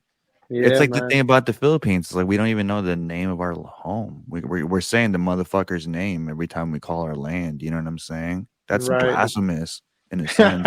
We're saying the conqueror's name when we say our land, bro. You know what I mean? Uh-huh. Um, Yeah. That's why I say I I'm don't know if it was Visayon. inside the I'm cave. Visayon now. I don't know if it Not was inside the Filipino. cave or it was a previous podcast, but we talked about stars, and they say stars were like beings that came down here. And it's interesting because they, like I said, Los Angeles, Los Angeles, LA, you know what I mean? They say there's a lot of fallen angels over here, and you know, there's a lot of stars here. You know what I'm saying? Interesting how those names are correlating. But look at this video. I just found this right now. I think it's worth watching. If you have kids at home, this next segment is for you. This Friday, the newest batch of Disney Channel stars grown in the Disney Genetic Engineering Lab will be unveiled to the public. Right. What? Basically, most of our viewers are already familiar with a lot of the products that have come. Let me just rewind that back. This is the Today Show, by the way. I don't know the date, but let me repeat it. This Friday, the newest batch of Disney Channel stars grown in the Disney Genetic Engineering Lab will be unveiled to the public. Right. Now, Tracy, most of our viewers are already familiar with a lot of the products that have come out of the Disney lab. Yes, but how exactly do you create a Hillary Duff or a Miley Cyrus Jonas Brothers from scratch? Right. Well, we're going to find out exactly how it's done right now, because joining us live from the Disney lab is one of their lead geneticists, Dr. Andrew Rourke. Well, before we move on, Chef, the first time we had you on our podcast, we talked about Disney. What the fuck am I watching, bro? We talked about Disney being involved with the puberty blocker stuff and the hormone stuff. So they do have a lab. Just saying, in continuation. I just found this, bro. It's talking about how Disney stars were cloned. welcome, Dr. Rourke. There's quite an operation you've got going on out there. Thanks, Jim. So the stars that we see on TV are actually grown right here? That's correct. They're grown and developed here. We engineer their brains for advanced singing and dancing capabilities, even posing for photos. By the time they grow to desired size, these child stars are fully ready for the camera or the concert tours or whatever Disney chooses to put them in. That is simply amazing. Now, how That sounds like satire. Because it is, Fuck, bro. because it is. It's from The Onion. I was gonna say this is. I was like, man, people got some really good acting in. You know, It's from The Onion. that's what I'm saying, bro. All right, so let me just read these facts, though, about cloning. January 29, 2003, Clonaid, like I talked about in the last podcast with, what's his face? The Majin Buu rapper. A human cloning company made media headlines when they announced they cloned a human baby named Eve, who was in Israel. Holy shit. And they wanted guardianship. Interesting. So that was real. Clonaid made the disclosure under oath at the hearing into whether Florida should appoint a guardian for the child. The judge then threw the case out of court. Boyce Salier also maintained under oath that 2 other cloned babies have been born since Eve's birth late last month. So that clip was probably from around 2003. Clonaid was founded by the man who also created the Raelian religious sect and claims life on Earth was started by extraterrestrials. His group logo was a swastika and Star of David combined logo that Kanye West posted that initially got him banned from X. Wow, everything's falling into place. On March 28, 2001, Clonaid presented their case of human cloning to the 107th TY U.S. Congress titled The Issues Raised by Human Cloning, serial number 107-5.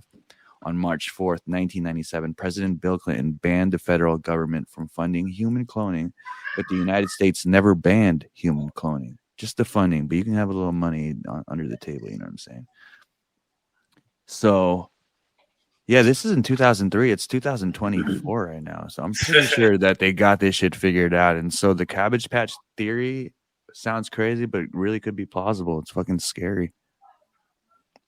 So now You're not only worried about ladyboys in the Southeast Asian islands, but now you got to worry if somebody is a fucking synthoid or if somebody is a fucking Ladyboy clone. a fucking. I got to worry if somebody is a walking, talking sex toy or if they're fucking.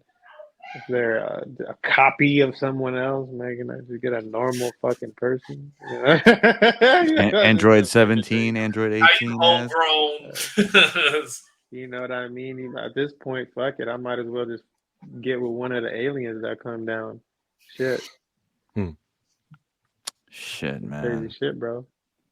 Yeah, I don't know. It's crazy because as much as they say aliens will kind of shatter religion, I feel like it builds it a little more. You know what I mean? It does if you read the Book of Enoch. Yeah, which we're gonna do in a cave Bible study. Yeah, So dude, make sure you grab your Oreez, Ethiopian Bible, baby. Oreez, you should definitely hop on with us. I think man. this is going to be going over the Ethiopian Bible. We have 88 books, dude. Let's go. Yeah, man, it's gonna be dope. I'm down It's for it, fellowship. actually, yeah. It's fellowship, pretty much, Yeah, right? They yeah. say No. if two or more congregate and talk about my name, then that's church. So we taking these motherfuckers to church because there's a lot of scared motherfuckers these days. Joel Thomas came on the podcast and said everybody who was touched by Diddy ended up either going crazy or turning to Christ. So, you know, we taking these scared motherfuckers to church. Turning to Christ. Hey, but dude, I really honestly think though, like that after the whole fucking pandemic bullshit, I honestly do think that, and I probably already said this before, but that was like when people say like the Great Awakening, like that was fucking the catalyst that started everything. Because, you know, I wasn't a big believer prior to that. And it wasn't until like I became very depressed, man. I was super depressed and I ended up getting my first Bible. Like I had a Bible in the military, but it was fucking tiny and I couldn't read it. But I got my first Bible. I started looking into things, but that's what opened up all the doors for me where I started like really questioning like everything that's going on. And I do think a lot more people, I know a lot of my family members at the very least, like started looking at the Bible who were always like spiritual people, but never had any ties. Like it was just not a thing that my side of the family did. Yeah. And I think it did awaken a lot of people where they're just like, dude, there's some tomfuckery going around. And then once you start looking into it, I mean, even if you weren't into any type of like conspiracy theory before that, 9/11, JFK, all these different projects and what have you, but you know, it's, I don't know, man. I think it was a blessing in disguise. And I think after all of that happening, if you still buy into that bullshit and you think like the fucking masks work, like you're a sheep, you're a fucking sheep. And this mask works. Yeah, that mask. On the yeah, not the chin diapers we're talking about, not the chin, but yeah, yeah, it's yeah, I don't know, man. I'm hearing they're trying to bring something like bird flu now or some shit. Yeah, when I was out in the Philippines, there was people are getting sick there, right? Oh, there was warnings for that. I went to Palawan. When I went to the airport, man, it was talking about. I didn't really read it too much, bro. I thought, you know, I probably should. If I was there, man. But that's how it spreads, bro. It was talking about clean your shoes, bro, when you go back to the airport because they don't want you to be spreading no bird flu shit or something like that. You know what I mean? So yeah, I was like, oh, interesting. Yeah, I don't know, man. There's. It's scary. I think what's crazy, bruh, is just like all this quantum shit that's happening, all these quantum, all these leaps in quantum theory happening simultaneously while all these world events are happening, bruh. It's just, I think that it's the combination of those two that's really been freaking me out the most, man. It's just like I could deal with all the all the like the world shit. Like we've been dealing with 9/11s, since 2001, when we was kids, man. And like fucking, it's just been it's been it's a wild ride ever since. But ever since we started realizing like, how quantum theory works and all this shit, bro, like it's just fucking crazy, bro.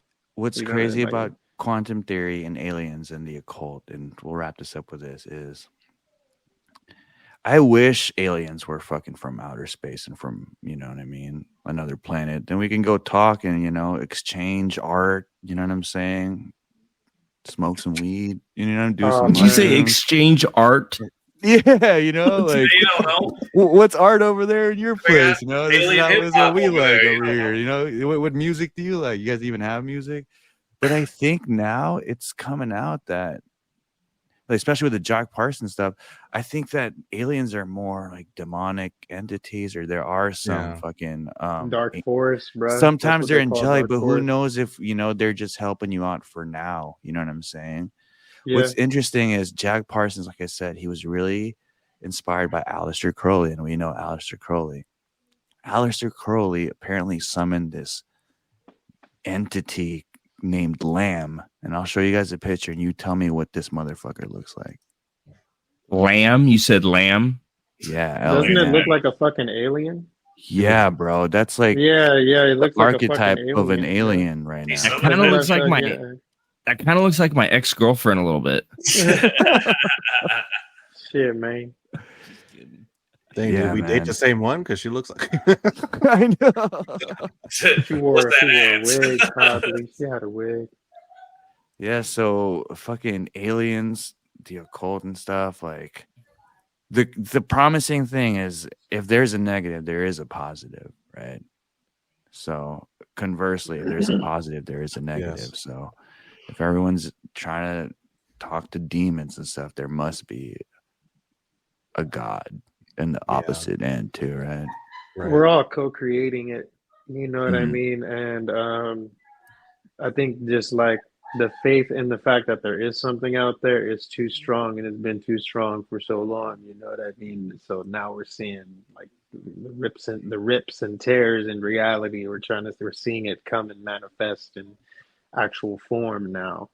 Like, because it takes a while for our ideas to start vibrating at a low enough frequency for it to start actually affecting matter, because there's a delay in time and wave how the wave forms and stuff Right. like that. Everything's susceptible to time. Mhm. So, but I think it's catching up, man. Yeah. We've all been co-creating, we've all been manifesting the same stuff, man. Like I know I've been having some wild dreams, I've been having wild dreams for like the past 10, 15 years, man. And seeing some crazy stuff, in and out of my sleep. You know what I mean? And You still smoking weed? No. Oh, okay. No. I'm about to join you soon, bro. I'm about to join you when soon. I went to fuck out of here. Yeah. When I went to the Philippines, man, I got a good little detox from everything. You feel me? Yeah. That was interesting. But what's preventing me are those dreams, bro. I'm scared, dude. I'm scared of the dreams. they get real, bro. So what I've kind of, because they have all this string theory shit popping up, all this multi-dimensional shit popping up, just like, so I read this book, man. I didn't finish it. It says thinking in 5 dimensions or whatever, living in 5 dimensions, living in 5D. So like I tried to live in 5D, right? So that's like exceeding space-time. So everything you imagine is real at that point. Anything that you could think of that hasn't happened has happened, because your mind can conceive it. And so I mean that I just pull like knowledge and emotions and experience, because like you could literally just put yourself in the shoes of someone else, or in the shoes of an imaginary someone, right? And then go through the heartbeats, go through all the shit, go through all the whole life and write the story and everything, man. And get all the emotional aspects from it, get all the learning, all the teachings from it, bro. And you think it's just an imagination, man, but it's happening somewhere, man. So we're capable of doing that, you know, and I think people are understanding that. So it's making things a lot more complicated. For sure. Yeah. Yeah. Yeah, man. I said the reason people didn't want like all the truth out is because they didn't want people using magic spells and opening up portals and shit everywhere. But it's starting to kind of get to that baseline where, you know what I'm saying? People are Remote opening up viewing, portals and you shit. know, I think that's the true definition of remote viewing is just using your imagination without any limitations. You know what I'm saying? Letting your mind free fall into thought and not letting it be held back by the ego or preconceived notions or by dogmas, right? Yep. And like when you do that, man, your mind goes fucking to some weird places, bruh. Right. And you know, it's hard for you to continue thinking about it and observing it without reacting emotionally to it, like, oh shit, I do not feel right thinking about that, or I shouldn't have thought about that, or you know, like that's against my morals and shit like that. So like that's keeping us from evolving, I think. Yeah. Not being able to observe, you know, where those paths lead, because they lead to realities that we can learn from, you know what I'm saying? Like, oh, no, I don't want that. You know what I'm saying? These are the things that led to it. These are the things that I got to do to make sure it doesn't happen in my physical reality. So I you know, I think that's what the true nature of remote viewing is. You feel me? Yeah, man. Shout out to the Monroe Institute. Just saying, I'm gonna go there one day. Man. I am going to go there one day. I think it would be fucking awesome. But that's where he recorded those tapes, right? Gateway. Yep. Yeah, I mean, the that's Gateway what I feel Project. like. That's essentially what I'm talking about. Gateway is using putting your brain into alpha state. I mean, taking it out of gamma and out of beta and putting your brain into alpha state, right? And then so that you can use hemisync or hemisynchronization. That's what they call it, hemisynchronization. All right, bro. When both the hemispheres is like, you know, so is vibrating at the same. This is the craziest thing that I will wrap it up with this. You guys know about the double slit experiment? Yes. Yeah, I think Oreez was talking about that earlier. Yeah. Okay. Yeah. Okay. So, reason why they use sex magic, and I think that magic is having that double slit experiment happen because something happens when you trust and have faith. Obviously, that's objective measurement that something happens when you're leaving things alone and you don't look at it. It's almost like trusting God. You know, God, I leave it all in your hands. You could call it that. But they say sex magic is a way in order to manipulate those particles too. You know what I mean? Because it changes your waves, your brain waves into theta or whatever that wave is in your orgasmic state. You know what I'm saying? So yeah, man, like that's why they're doing this shit. And the theta stuff, like I think that when you are able to manipulate your own brain patterns, whether it's breathing techniques, you know what I mean? Drugs, sex, we talked about this on the podcast, probably whatever it takes, whatever you got to do in order to make your magic. Because everyone can, like you said, everyone's capable. Everyone's semi-permeable. You know what I mean? We can all absorb, you know what I mean, of the source, and we can create ourselves as well. But I feel like people don't know that, like, the faith part is important too. You know what I'm saying? And I think that that's where the magic happens, you could say. You know what I'm saying?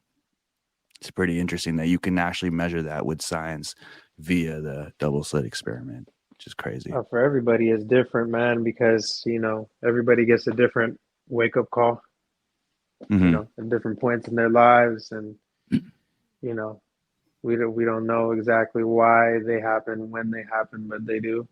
Right? You see some people you see they've been down on their luck for so many years, and then finally long into their age, you see them come up. You know what I'm saying? Or the other way around, bro. A lot of these things are inexplainable to us, at least. You know. Mm-hmm. So, just to make a full circle, real quick. Joe Reezy was, the magic where the magic's happening. I'm going to tell you where the magic is not fucking happening. It's not in fucking Diddy's bedroom, all right? It might be the sex magic.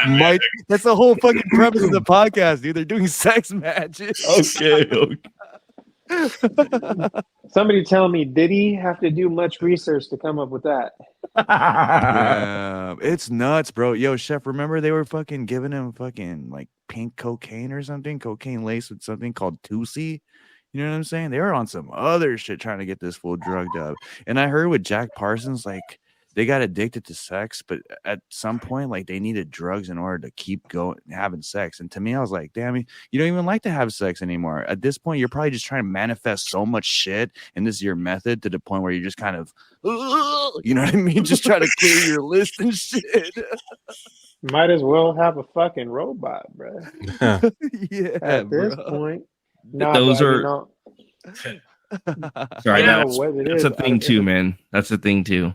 If it's like magic, because is it tantric magic because it involves two souls, right? You know what I mean? Because shit. I mean, in theory, you can use tantric magic just by yourself. And there's people talk about that shit too. So it's like you don't necessarily need a partner to activate tantric magic. So what's the whole point of doing? You know what I'm saying? Dog. There's also this. So there's other methods for sex magic. Another one is you come on something and you charge a talisman, or you charge a sigil, right? Like an ankh. Yeah. Now, computers we said are pretty much crystal motherboards, right? And we can essentially trap entities into AI or entities into computers, right? We talked about jinns, and we talked about talking like this. Talking about this. we talked about genies, you know what I mean, and entities being trapped into computers, and that's probably what a computer is, like a genie trapped into a lamp. You know what I'm saying? But it's interesting because now with sex bots, like you're coming into an android, which is essentially like, you know what I mean? It's almost like you're sacrificing sacred juices into a sigil. You know what I mean? Like a hyper advanced technological sigil bot. You know what I'm saying? I've read somewhere. I think I've read somewhere that the reason why the Christian Catholic Church didn't want people to masturbate back in the day is because they said that, first of all, when you have wet dreams, it's a succubus that's harvesting energy from you. Right? Tell them, yep. And then so that's where I was going with, yep. And I think that's also tied to when you ejaculate and it doesn't go into a woman like it's supposed to, right? And then go create all the the matter warping and space-time shit that goes on, with birth. And so that energy goes somewhere else, right? It's scary, bro. I saw this image on Twitter. I think it says, you think you're jacking off into something, but you don't see interdimensionally. And interdimensionally, they showed like a fucking succubus witch, like on top of him sucking him off. Yeah, man, that's the scary shit. You don't know what you're doing. You know what I'm saying? Cooking. Internet that's like playing. That's like playing with like a fucking Ouija board from like Adam and Eve or some shit. Or fucking a Ouija board. But you jack it off. Man, I seen a Ouija board in one of my dreams hovering over my I need to ask you, because you know what? I was playing a game, and in the game I had to play with a Ouija board. If you mess with a Ouija board in your dream or in a game, does that count? What do you think? I mean, shit, bro. I seen a Ouija board that was above my fucking dead father's head, man. You told me. And my dead father was like, I'm still alive. So I was like, nah, you dead, bro. So, man, I seen some crazy shit in my dreams, man. The Ouija board was going crazy, numbers going crazy. I think I said this before, man. So, Yeah. you know, dreams are crazy, bro. And, you know, Ouija boards, I don't play around with that shit. I'm very superstitious, man. When my mom and my tita were young and they were getting groceries like early in the morning, they got visited by a spirit, bro. So, and like ever since then, I've seen, you know, ever since I came out the womb and I've been living on Earth, I've been seeing weird shit too. So I'm just like, man, I don't know if it's a generational thing, you know, it's like passed down, whatever, bro. Yeah. But man, that shit happens to me, man. We got to run that back, dude. We definitely got to run that back because my family has some fucking. And I've talked about my family a few times, but I'm talking like my mom's side of the family. Some fucking some stories on you, dude, wild. Like, in my opinion, fucking unbelievable. You'd be like, nah, dude, you're fucking smoking rocks. Crazy shit. You say smoking rocks. And I know that, dude. Both of my grandma on my mom's side, and then my great grandma on my dad's side, both dabbled in that. And I'm telling you, we gotta run it back. I know Jermaine's got some crazy stories too. So let's go. Spooky. Yeah, I've heard some stories from Popper's family. Yeah, man, they know some witch doctors. Yeah, it's fucking crazy, bro. Yeah. Shit, you know what? Let's wrap it up with this. I know I said we'll wrap it up with this like 3 times, but it's baby, you know, we fucking stay in the cave. But one tweet that I actually retweeted was an Andrew Tate tweet, and they kind of brought up, you know, everything we're talking about.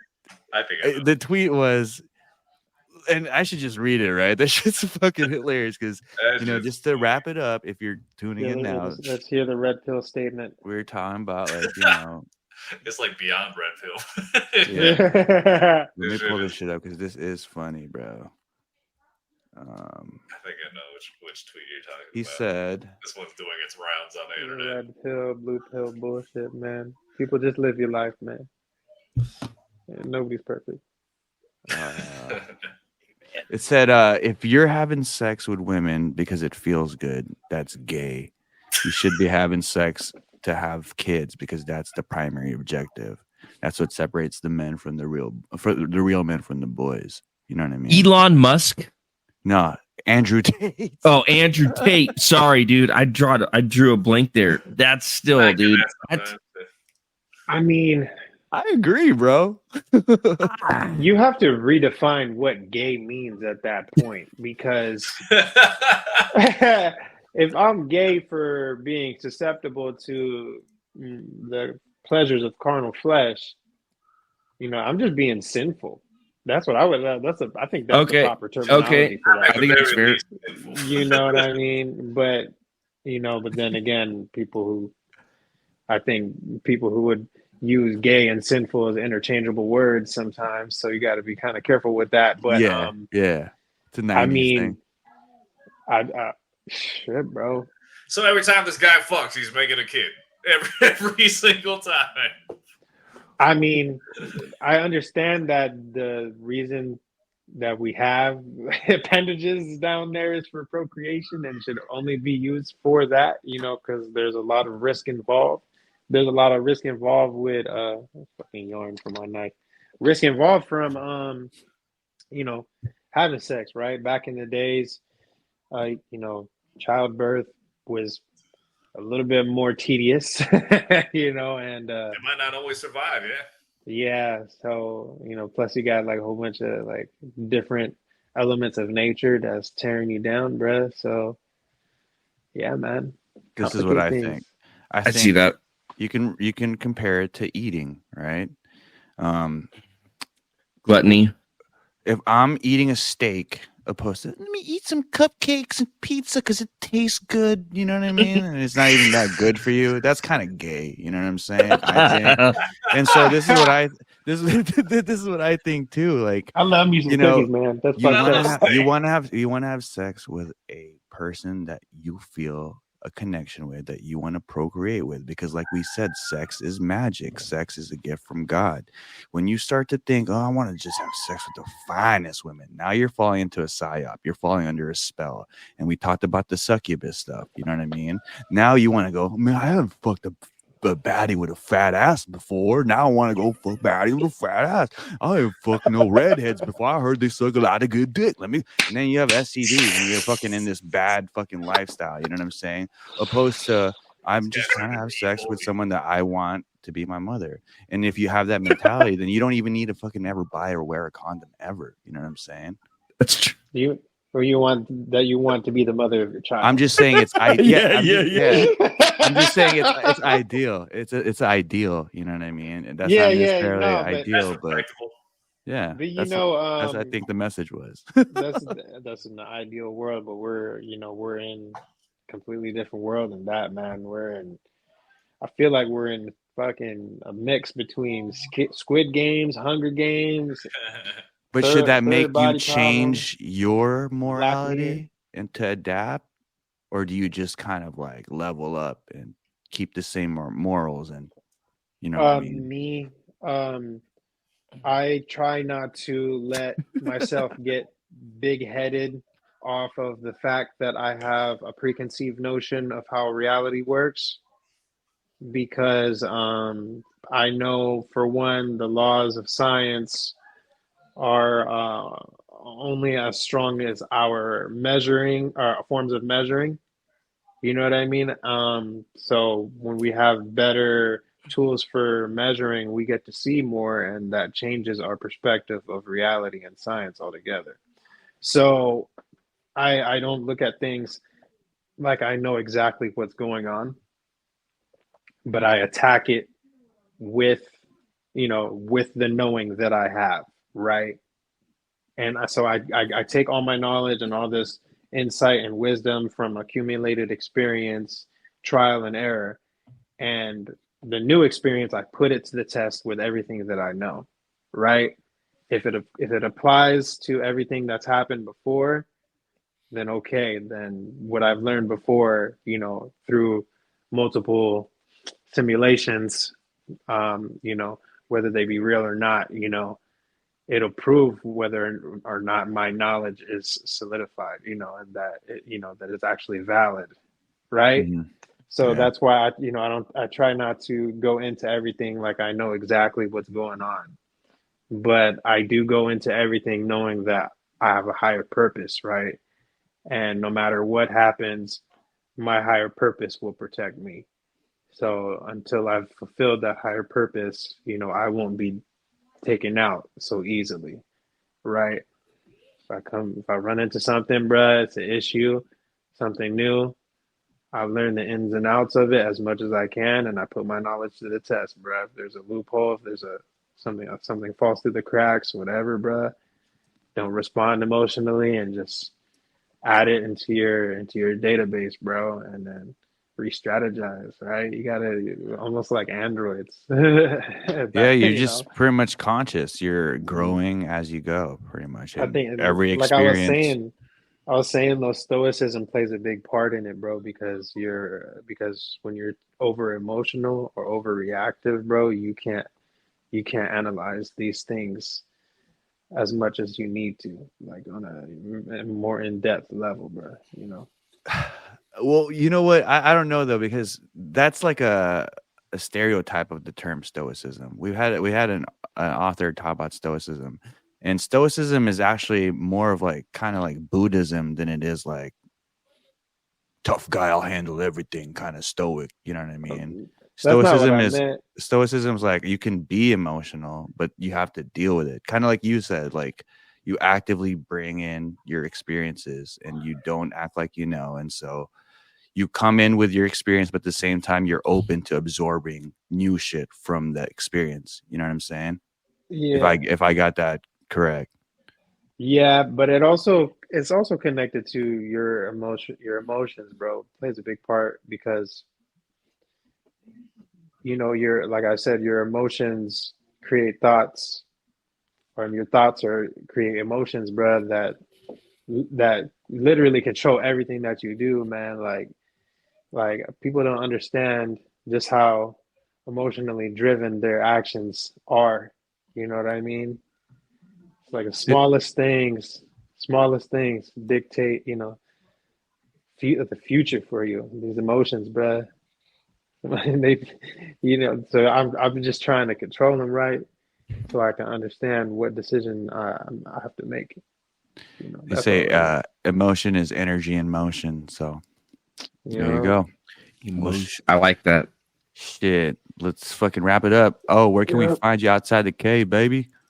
Man, I'm gonna be in the cave for a little bit longer, man. Y'all who know me very closely know what's up with me, so I'm not gonna put that shit out. But this fool looks like the mayor, baby. Look at I'll be him. back in business soon, man. I'll be back. Hell He said that, man. mayor, man. I'm chilling, you're the bro. mayor, bro. You're the mayor of the cave. Yeah, man. We're gonna have you inside the cave. It's our segment where it's more like an online lounge, so we fucking just talk about anything really. And Mel's over there all the time, so Mel's pretty much a caveman, bro. We gotta just fucking talk to him and him up. You know what I'm saying? I was gonna tell you that. Yeah. I caught it. I've been seeing them on here, man. That's love, bro. It's cool to see the homies on here. Hell yeah, man. Love them. Well, shit, bro. Anything to plug before we sign off? Nah, man. I just want to give a major shout out to all the platforms, all the homies that put this together. You feel me? All the homegirls who support the homies. You know what I mean? And shout out to all the families and all the friends. It's love. Hell yeah. Well, shit. Let's get out of the cave, baby. This is Joe Reezy. Sorry. Chef. What's up, Chef? Go ahead. I got one little plug, dude. Shout out. It was kind of weird, but on the Instagram live, we had a 10th Planet Jiu-Jitsu. My daughter's Coach Lucky, hopped on and started watching this. And anyhow, shout out. Thank you. Nibiru, baby. Yeah, shout out to the viewers, man. Hell yeah, Red pill, blue pill, it don't matter. Just live your life. Hell yeah. If you want some cave merch, you can hit up the Cave Mart. That is on our website, cave.com, k4v3.com. And when this ends, and if you're listening to this and it's not live, you can access our Discord community on our Patreon. That link should be on our website, k4v3.com. That's cave.com. Peace out, everybody. See you on the next one. Hasta la pasta, and go check out Proper Golf, baby. Go check out Proper's golf company. Let's go. Check out Sunday Night Secret Society podcast. Oh, fuck me. Yeah, let's go. Oh, thank you. Oh, peace. It's a lot of shit.